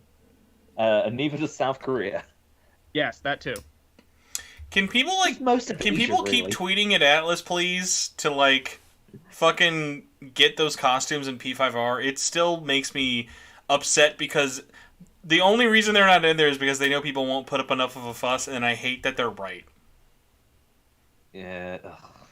Rather than just making a separate version for everywhere else. You know? When I found out that was the only reason why he was taken out of all versions, I was so sad at how predictable of an answer that is. The only reason we didn't get Raito and P5R re-releases because it was cheaper to make one SKU for the entire world than it was for them just to remove him for one like area in Asia. Yeah, that's so stupid. Where is King Goomba when you need him? Fucking actually, yeah, we need to get him on something useful that people want. Jesus. You cannot control or destroy the darkness. I'll say this about King Goomba. We've had a lot of talks. I know Mac has a great fan theory about King Goomba. I'm very behind his fan theory. I've always thought that when I found out King Goomba was French, all I'll say, I said that explained a lot. Explains a lot. That's all I'm gonna say. I just loved Marsh's quote retweet, which was just Arrow. He's French. So, let's see. Kitty said Macca and Kraftium's their volume is low. I mean, I'm horrendously loud, so that might be why. Can you guys say something for me? Hello? Oh, hold on. Yeah, you guys are around the same levels as I am, but I can crank you guys up. That's okay. It might be that I'm just sitting back a bit. My mic is in a bit of an awkward place. It is like almost 3 in the morning if it's not 3 in the morning already for you. Yeah, it is 3:20. Yeah, oh god. By the way, Misa, you missed it. We actually talked about Tiger and Bunny. I'm sure that's the only reason you're here. You're here because your ears are burning. They're the only channel on YouTube who probably fucking brought up the goddamn Tiger and Bunny.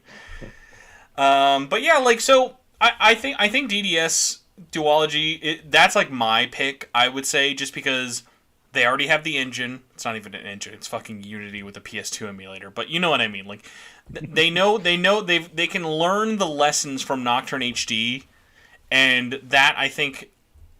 Don't be stupid with the price. Don't be stupid with the DLC. And just put it on everything, and I think that's a good way to just be like, hey, happy anniversary, here's some of the best games out there, also prepare your butt cheeks, because it's really fucking hard. I think that's a really easy win for them on the anniversary, myself. Mac, what about you? Like, what's like the one kind of, if not like prediction, the kind of just like, hey! No, I entirely agree. I think unless they want to just like last minute, like, oh, we knew this was coming, so like we're gonna set the like we knew the anniversary was coming, so we made a special thing that we could quickly like turn around and get ready for the anniversary, like they did with Redux. I think it would just be it would just be better and easier for them to just quickly like do those HD remasters. And I think that would also just please fans. Kraft, because a lot of those games are hard to get. No, for sure. Kraft, what about you? Yeah, DDS definitely seems like the most obvious and likely prediction. Mainly because it's just purely because it's the easiest one Atlas could do. Like, there's even less work to do than Nocturne, arguably. I guess you got to port 2 games, but they are like isn't it sad that like there's a duology on the PlayStation 2 with a guy in a funny hat costume being a cop, and then there's another duology with mouth tits, and the mouth tits one is the least controversial. Mm-hmm. Yeah, I mean, well, honestly, if this was like 10 years ago, probably actually. Yeah, true. Yeah. True. But yeah, I think it's probably DDS. If not, I think the next highest chance is Devil Survivor. Just because you wouldn't really need to upscale an awful lot other than character art. I just wonder how they'd handle Devil Survivor. Of like, I would just want the base game just straight up in HD. Like, honestly, Devil Survivor is one where like I feel like you could do it cheap, but because that was never a game they developed internally, I wonder if that's one that they're less interested in doing because that was not an internal Atlas project. That was always handled outsourced. Oh, no, a bit of Japanese game dev pride. I definitely agree where like Devil Survivor 1 and 2 in HD would just also be really easy to do, and that'd be great because I mean there's that HD mod for Overclocked that looks fantastic, and I think that would be even easier for Atlas to do internally. So plus they could finally right the sins of the past and put in the Durarara content for Overclocked. Sorry, for Record Break. Yes. Yeah. I know. I don't think he's on Twitter anymore. I forget what their handle was, but their @ was gay Fortnite sex. But he was he made the music mod, like the uncompressed music mod for Nocturne HD, and like a bunch of other similar stuff. And he was working on a Devil Survivor 1 PC, like a fan-made PC port. Like, he was just completely recreating the game from scratch. And, like, he got it into a pretty decent state. I forgot that was gay Fortnite sex. Are they off Twitter? You're right. I just looked for their @ and I can't find them. Yeah, or they may have just changed their name to something because they're also in the SMTN Discord, so I see them pop up in there every now and then. So I only laugh so hard because someone with such a hilariously stupid name does cool stuff. So you just have to be like, oh yes, check out this great mod from GFS. Oh, cool. What's it stand for? Don't look it up. Doesn't matter. Just check out the mod. It's when I gave them a shout out in my Nocturne vid, and I had to be like, oh, you can find them on Twitter at gay. Oh, I guess I'll just use their handle, which is like Hilda's armpit. You can find them on Reddit as Bladercut. Yeah. Oh, that's always fun. That'd be like a good one. Imagine like you get like a channel sponsor and you just have to say the name. Like, thanks to Gay Fortnite Sex for sponsoring this episode of the podcast. Yeah. Oh my god. But had a good question by Minato I wanted to throw out. It says, what do you think the odds are we get with the anniversary localized older content? Like, let's just say 1, 2, and if. I'm like, the sad thing is, you would think that's the cheapest thing, right? But then you think about the fact that even Persona didn't do the PSP games, which would have been the cheapest, safest bet. So, like, if this cheap, safe bet options, I want to say this is the time it happens. I legitimately think we have a higher chance of Jack Bros, like, Synchronicity and, like, OG Jack Bros getting an HD collection before those have a chance of coming out in HD, sadly.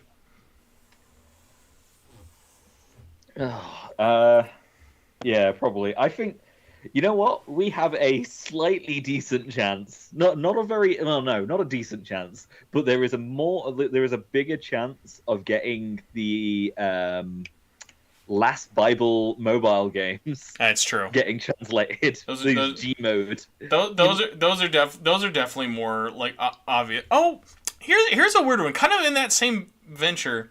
How do you think the community would react to SMT 1, 2, and if coming out, but they are digital only, like small $8 titles with no enhancements? They're just in English.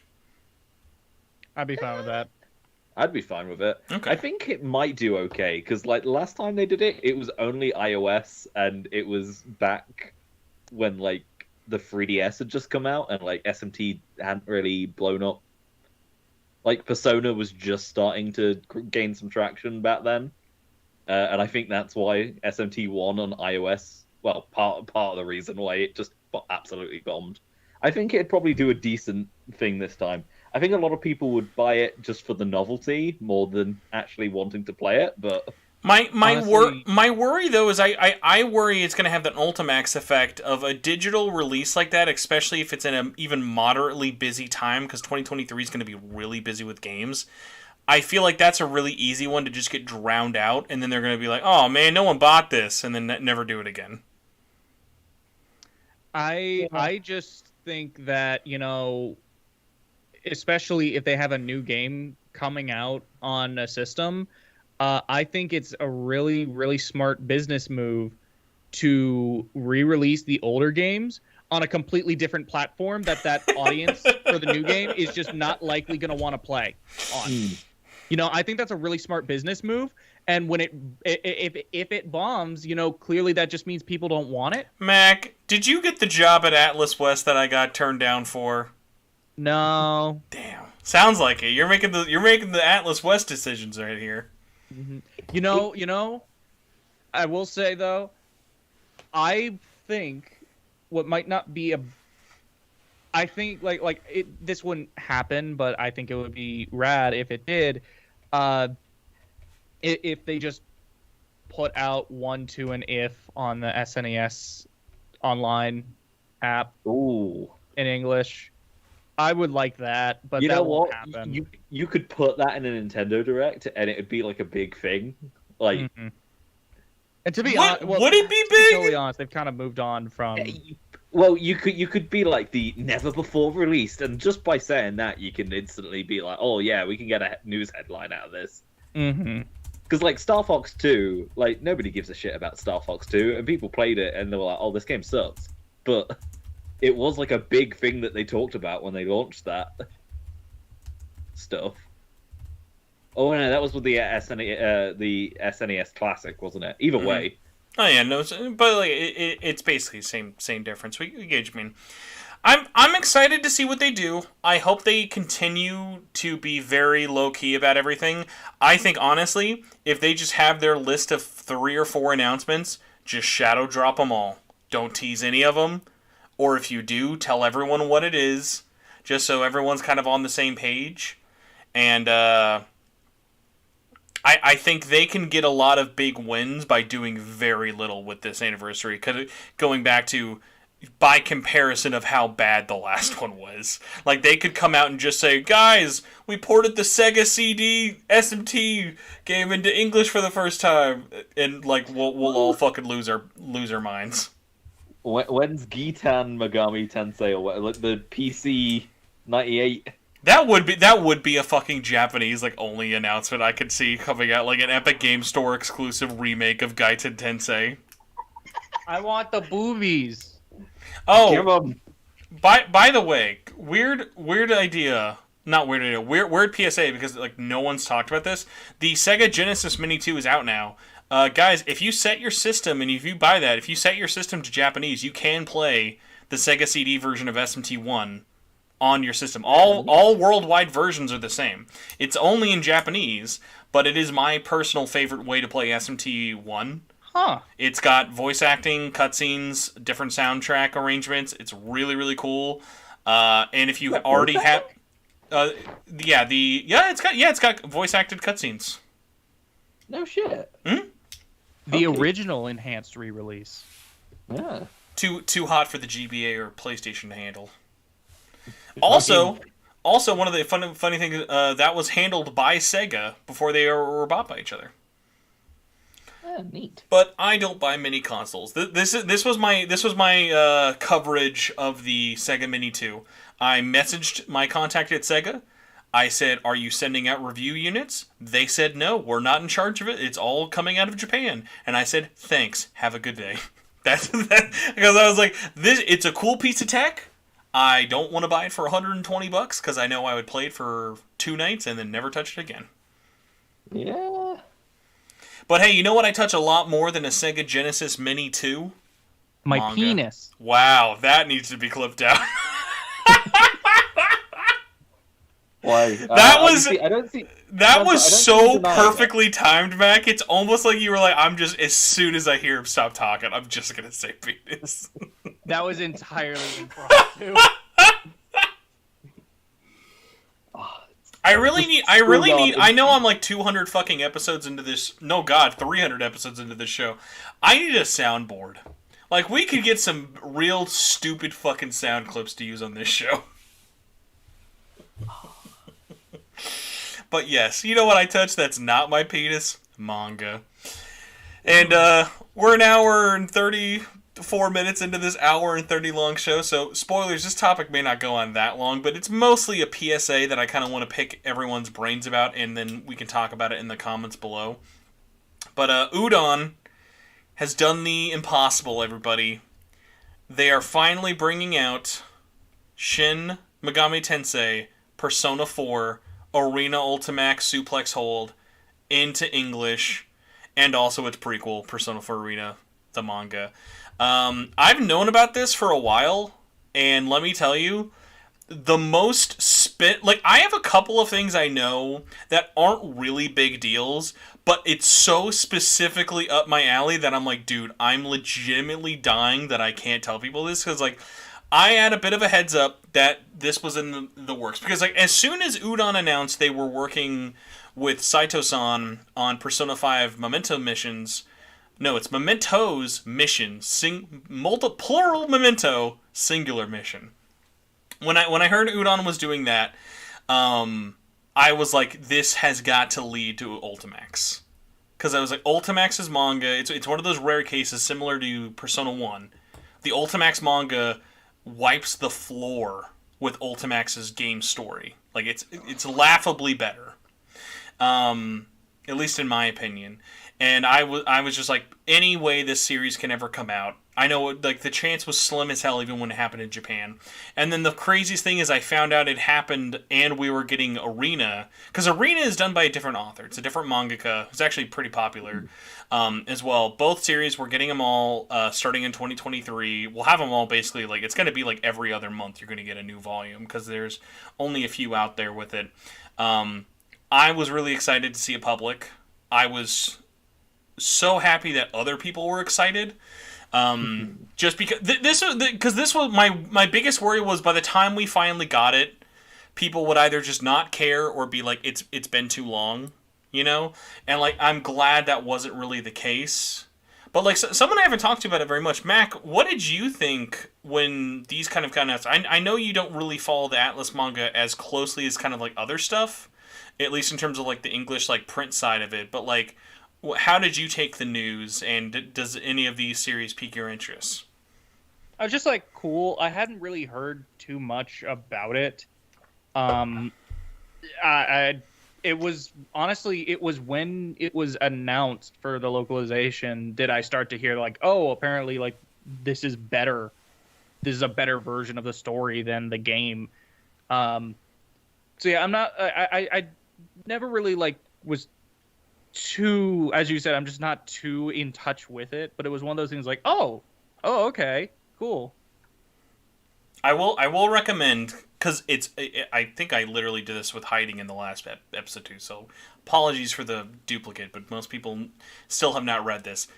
Please, everybody, please buy all 3 volumes of Memento Mission, because it's really short. It's really good, the art's fucking amazing, and it has nothing to do with P5. It's all standalone, and that's the best way to experience the P5 crew.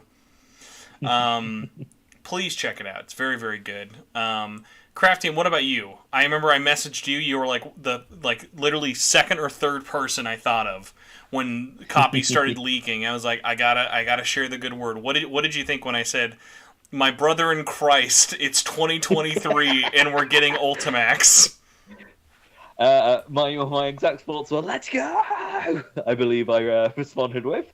But yeah, Ultimax manga, instead of reviewing Ultimax like a smart person when it came out, like every other SMT content creator did, I decided to do a little gander at those mangas back earlier this year. And yeah, they're bloody good. I love them. I do have problems with them, but I do think, like, with the Ultimax manga, if you're going strictly with the P4 route, it's better. It's just a better version of the P4 route. Have you played Persona 4 Arena Ultimax and thought, hey, I'd like to know anything about this villain's backstory? Well, good news that we saved it only for the manga. Yeah. Well, here's the thing. While I do like the Arena and Ultimax manga, I like them both very much. Like, they're got a lot of that VN fat that the games have. I do not like how they basically erase Labras out of her own story. I mean, on one hand, I get it. I've never really, like, just because Labras debuted in Arena, I've never really viewed it as, like, it's a her story kind of thing. It's always, to me, been first and foremost a Persona 3 and 4 crossover that just so happens to have a new character. But I know what you mean. So, for me, it comes down to, one, she has, like, easily the best route through Arena. That's a low bar. That's like she did. That's again. She didn't get gonorrhea at Chuck E. Cheese. That's all it was. She wins by default due to the fact that her story is like at a different time to everyone else's, so it's actually interesting because you don't have to play it 9 times. So yeah, I know that's unfair, but the fact that that's like the best part of like vanilla Arena, and it's regulated to about 3 pages. Well, not even that. It's like 3 or 4 panels or some shit. Because it's in the normal story. It's when she's freaking out. You see a bunch of panels of like, oh, here's what happened in her story in the background, like origin thing, and it's just never addressed. It's kind of just, oh yeah, the reader will get it. And then Labras is the main character of the P3 route, but that's not what the manga adapts. True. Yeah, that's true. It does change a lot with the P3 side, especially. Yeah, and in Ultimax's P3 route, the manga is so much better than the P4 route, just on the account of like, I don't like the the P4 route because the final confrontation between you and Sho basically boils down to just you going, Sho, how about you enjoy the power of bonds and friendship? And Sho goes, no, that's stupid. And he goes, please. And he goes, yeah, all right. And deep character moments. Yeah, it's like, meanwhile, Labras's entire backstory kind of actually relates to Sho's a lot more, and like they've been through similar stuff. So it feels like a much more well thought out narrative that way. So, but, Mac, yeah. I want to test your knowledge of a port that you played like 10 months ago. Do you even remember the dog in Arena's story? The dog who's not Koromaru. There's a dog in the Labras section of her story. No. There you go. I do. That dog was a pivotal character. You never saw him, but that dog mattered. That, like, just to put into perspective that, like, this is not from a visual novel's boring kind of stance. This is it is that thing of like the premise of Arena is perfect for a fighting game, but it has always been surrounded by so much useless fat for so long. Oh, someone remembered his name, Snowy. 2 people remember his name. Thank you so much. Hey. So, I'm excited. I'm excited for more people to get out there, check it out. I'm excited also to, like, just own these physically. Like, they have amazing cover arts. All of them are really, really vibrant, really, really great. They're not limited to the sad reality of Persona 5 manga where every cover has to fucking be red, basically. So, cool stuff there. I'm already asking the questions international fans hate. I am seeing if it's not too late to get a Barnes & Noble exclusive cover. Don't worry, there will not be one for Arena. I asked the folks at Udon this. They were like, we genuinely could not ask the author. Like, they were like, we don't even know how to contact the author. Like, we got the rights, but we're like, I don't even know. He's probably busy. But they have like a professional relationship with Saito-san. So if they can get alt covers for Ultimax, that would make the collector and me very happy, because I always like the weird world of like. Because, like, variant covers for manga is not really a thing. Like, in comics, it's very common. But for manga, it's literally every issue, every month. But, like, even little things. Like I remember the fact that, like, I think Attack on Titan's final volume had, like, a Barnes & Noble exclusive cover. Like, I love stuff like that. Like, that's a cool little one. Now, obviously, for international fans, like Kraftium, fucking sucks. Especially because I recently found out. Do you guys know the Barnes & Noble cover of, like, Volume 1 and 2 for Memento's Mission go for, like, over $50? Fucking hell. Jeez. I know I could have got one of the alternate covers. One of our bookshops, for some reason, just had them, but, like, released them, like, a week after the pre-orders for, like, the normal ones went out. So I think, like, they imported them in to try and sell them. Because I remember seeing it and being like, like, Udon, what's this about? Is this real? And they were like, no, it isn't. We'll look into it. I was like, oh, no. Hold on. Yeah, one last question. Mirth says, wait, does this mean show does not have a backstory? Does not have a backstory Labra style on the P3 route? It's only the route I haven't played. No, so the way show's story is handled is different. It's not the same way like with Labyrinth and stuff for it, but it does add a lot more context for everything with it. So it's not like the way they handle the Labyrinth story of it kind of just being its own standalone thing. At least I would say.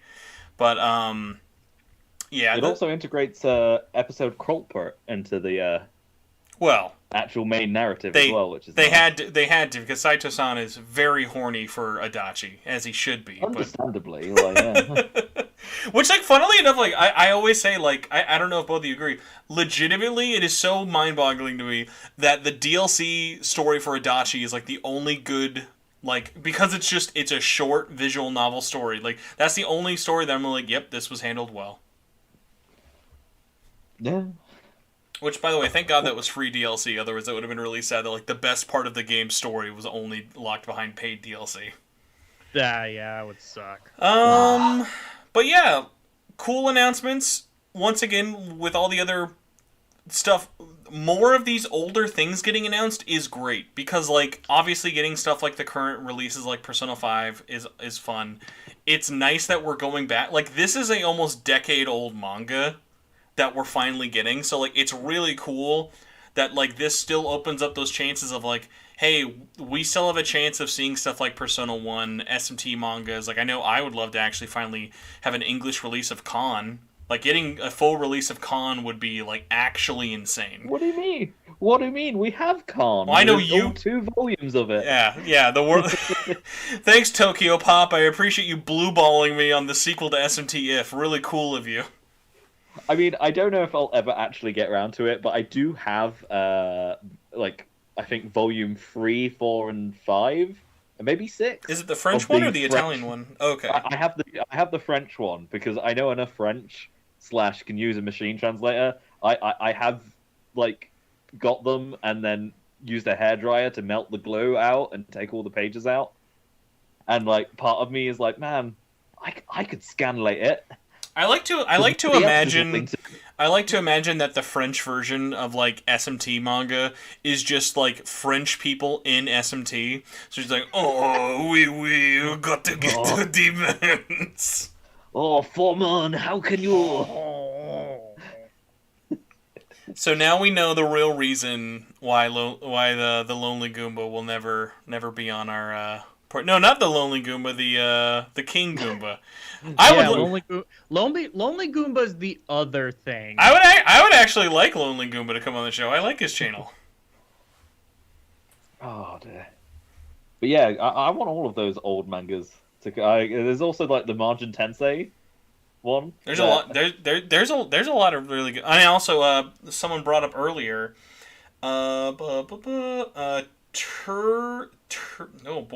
Turishmo, where I probably butchered. other cool things to bring out. Please, somebody finally localize the novel, the Detective Naoto novel. I actually really like that. I read that in Japanese, and I was a big fan of that.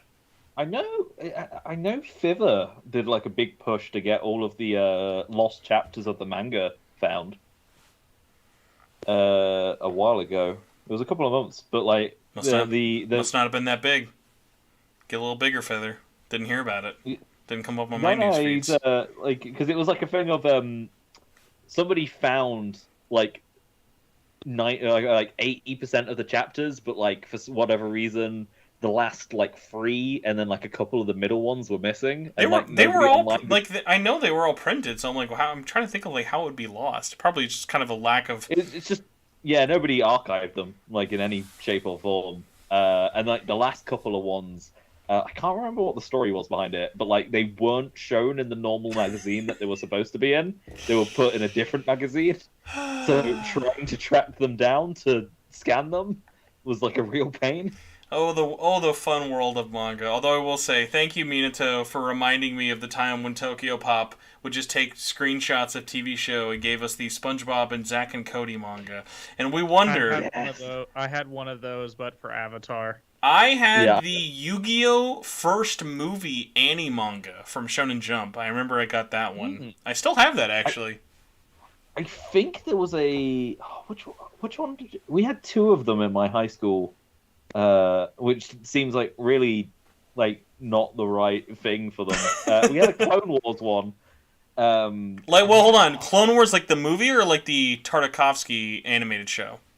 The 2D Tartakovsky one. Okay, that would work more. But I don't think it was actually like it was like in the same line, but it was its own original thing. I could see that being like some weird like Scholastic or like Lucas book publishing thing at the time, or being something weird.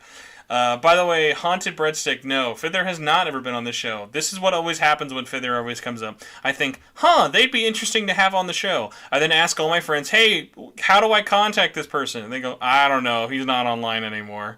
I'm like, all right. Yeah, he's got his Discord, and that's about it, I think. Well, and then I ask people, like, how do you join it? They're like, well, he closed it. You can't join it anymore. I'm like, well, what the... what am I supposed to do? Oh, I could hook you up, Spencer. I'll tell you what. I won't do. What was this? I won't be that guy who's just going into his videos and commenting. I bet he'd love to be on the SMTN podcast. Why? You're not going to pull a Hello Neighbor? No. Matt Pat would really love interested in this. Would love to be on this. Mac, I wanted, because I know you're actually closer to them. There was a moment I wanted to do that, and I had a group of people who were willing to do it for me in a way to bully Johnny Awesome into coming on the show. Do you think that would have worked on him? Because like he always gives me the I'm busy, I'm real busy, and then it always ends up being that thing like, I don't know, man. A no seems a lot less busy than busy. So like I had a thought of like bringing up like if we Matt patted him, do you think it would have worked or would it have just been ignored? It would be ignored. Okay. I appreciate the honesty, though. Because it's one of those things where, like, he's someone I'm not dying to have on the show, but I know people want him on the show. So it's like, I'll try in the extent of I'll tweet at him, and I'll send him a Discord request, but listen, once it goes past that, I can't do anymore. Hey, it worked on Phil Spencer, so... I'll tell you right now, everyone out there, fucking tweet at Johnny Awesome. I will put this into existence. I... literally know for a fact I could get Phil Spencer on the show before I ever fucking got Johnny Awesome or fucking Fidel. For whatever reason, like, I guarantee that I have an easier hookup talking to a fellow Spencer than either of those two. Man, if you had gotten Fidel, that would be interesting. I really tried. Like, I joined his fucking Discord and everything, and it was one of those things where it was just nothing. Because it was one of those things where a lot of his fans listened to the show and were like, "Oh, dude, he's so easy to get because like he fucking according to his Twitter, because I don't follow him, but I fucking see his fucking Twitter reply videos all the time. Like he replies to everybody, not me though." Yeah, nah.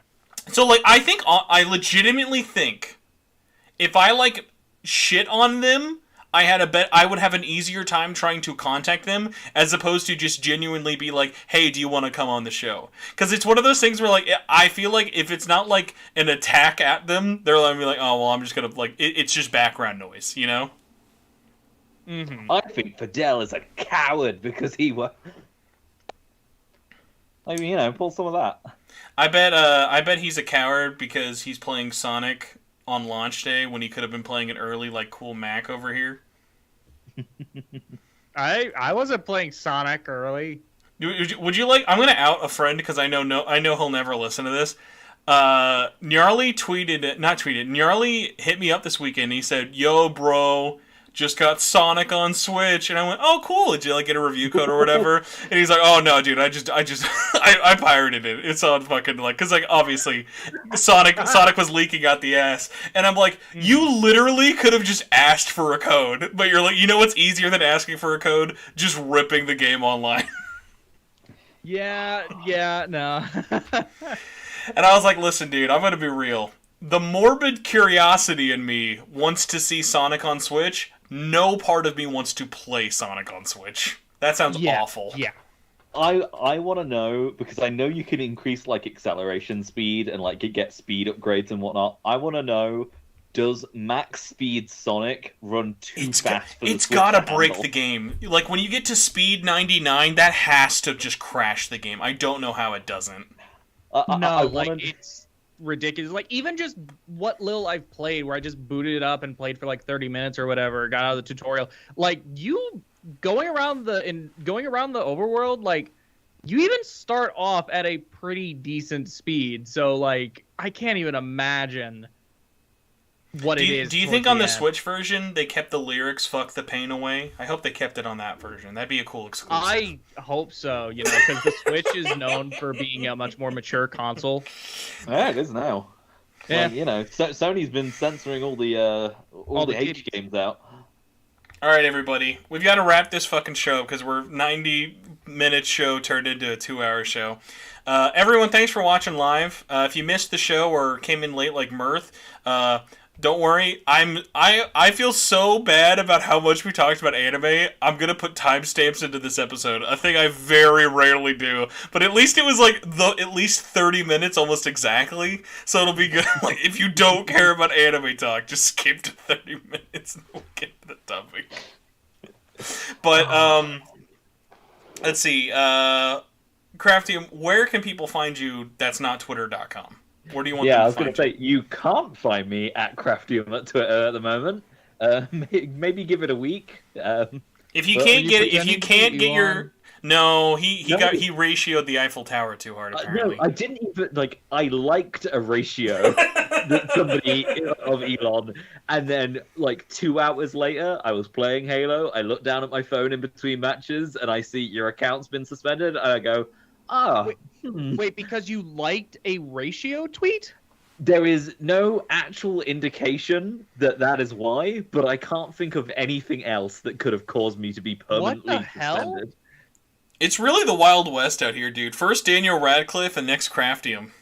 Like, the only thing I've posted that could potentially also be is that I called somebody on fighting game Twitter a scrub and was like, the only two buttons I need are slash and heavy slash. And I ratioed them because everyone was like, yeah, unga bunga. And if they reported me for whatever reason, maybe, but I don't think that would be a permanent suspension. No, in those instances, they would explain it. Only the like Elon stuff for whatever reason have been leading to like non-explained random things. So, yeah. what about like the YouTubes and stuff? Yeah, you can find me on YouTube at Kraftium. Spencer, you got my @ in the like title, haven't you? Does that work? Yeah, if you just click the @ name, or in the updated show notes, I'll have links to everything. So if you're listening to this after the fact on iTunes, it'll be in the show notes. Mac Attack, you're an anime YouTuber now, according to your Patreon script. Where can they find you? They can find me at Macca on YouTube, and JBO Macca on Twitter and Twitch. You can find me. Just look up Macca and I'll come up. But you'll either get me or you will get the Macca, the Israeli. That's not Israeli. That is not Israeli. That is a very different thing. The Islamic holy object thing. I often describe Paul McCartney as the Islamic. Mm-hmm. But yeah, if you look up Macca like in like the currency in the SMT, you'll either get me, you will get this singer who is, I don't think he's posted anything in like years, or you will get the Islamic holy object. Thanks, Macca. Like a year ago, I kept getting recommended live streams of the Macca. I'm not joking. I just realized that, Mac, have you commissioned anyone to draw Chainsaw Mac? No. You should. No. Or at the very least, for your video, do you think you can do like InfoWars, like Daily Wire clickbait thing, but just have like the headline be like a red arrow pointing to Shinji saying "fuck"? I liked how like one of the last things I saw before starting the show was just something on like Chainsaw Man was trending, and it just says, "Oh my god!" in the dub, Denji says "fuck." Oh man, no, you know what? For that you need to ask Ryan himself. Like, yo, can you make Denji say "fuck"? I could, you know what? I feel confident. Another thing, very confident. Phil Spencer and getting Ryan Colt Levy to just give me a DM that's just him isolated noise, just saying "fuck" as Denji. Hell yeah. I just, like, as somebody who is reading the fan subs, I'm very disappointed I haven't heard Denji say I'm going to fucking murderize them. Ooh, he gets close to saying it in this week's dub. He does get close to saying something similar to that. I specifically want the word murderize. Murderize. Because he says it a lot in the fan sub, and I know that was 100% them just, like, making that up or adding it or, like, putting it in for personality, but I'm like, yeah, that's very Denji. Now, again, I've really got to get the fuck out of here. Like, literally, my wife is in the comments being like, you need to pick me up, please. I've been stuck at the closed voting polls for 9 hours. Fuck you. Damn! Yeah, I want you to know she's just listening. She's listening to this just with her sister and her mom. So I hope she just had you on blast as she said that. Hell yeah! You need no. Listen. It is election day. You need to go vote. Damn. So go vote. I love you're saying this at 10 p.m. at night go vote now. Get out there and vote now. Thanks, Katy Perry. I really appreciate your activism tonight. Like low tier god, but voting. Mac does You should vote now. Who cares? Says you voted, now suffer. No, you need to keep voting. Mac is the Chainsaw Man? Does it still get the thumbs up of approval? Yay or nay? Oh yay! This week's episode was really good. I've not seen this the dub week. episode for this week just yet, but I did watch the first 2 episodes, and I watched episode 5, and it was really, really good. Kraft, are you Chainsaw animeing or just reading? I'm just reading, I think, for now, because I only started it like a month ago. Me too. The only thing I'm keeping up with is the new Gundam Witch from Mercury. That show has been very good. Very good. Current Gundam is very good. But we can't get into that. I've been watching Chainsaw Man, Spy Family with my roommate, and then on my own I've been watching Pop Team Epic and Mob Psycho, and I need to catch up on Mob Psycho. I'm like 3 weeks behind. Well, we can't get into anime because my bladder's literally about to explode. But everybody out there, I was gonna say, are we gonna have another 30-minute? No, I literally need to go. So everyone out there, thanks for watching. If you support the show on Patreon, quick heads up, there will be a Patreon exclusive giveaway. I bought another copy of P5S today. I'm up to 8 copies now. So if you would like a copy on PlayStation 4 of Persona 5 Strikers or 13 Sentinels, there will be a Patreon exclusive entry giveaway tomorrow, or by the time you listen to the audio version of this, it'll be up on there. So anyone who donates as little as $1 or more, you can enter in the giveaway. You have like 20 people to fight with, so you have a pretty good chance of winning, because all you got to do is just say, I want this game. So there's one going on for YouTube as well. That's a free one, just open to everybody. But yes, shout out to all the patrons at $1 and up, or to all of the $5 and up producers. Extra special thank you. So thank you to all the SMTN producers, just like Jagengus, Budweiser Tall Cans, Carlos Hernandez, Contraband, Cross Ren Ren, Dr. Luma, K-Horse, Philip Myers, Solaire, Cameron Sharp, and in my mind, I like to think that Mac donates secretly. Maybe he's Budweiser Tall Cans, and we'll just never know. Oh, maybe I might be. But then I realized Mac spent all of his money to buy God of War and Sonic today, so he's probably broken. I got close to getting God of War a day early. We can't get in. We can't get into this. My bladder. Goodbye, everybody. Thanks for listening to the show. I'm sorry we missed a week. Bye. Mwah, mwah. Well, Mac, are you glad you made it on this week?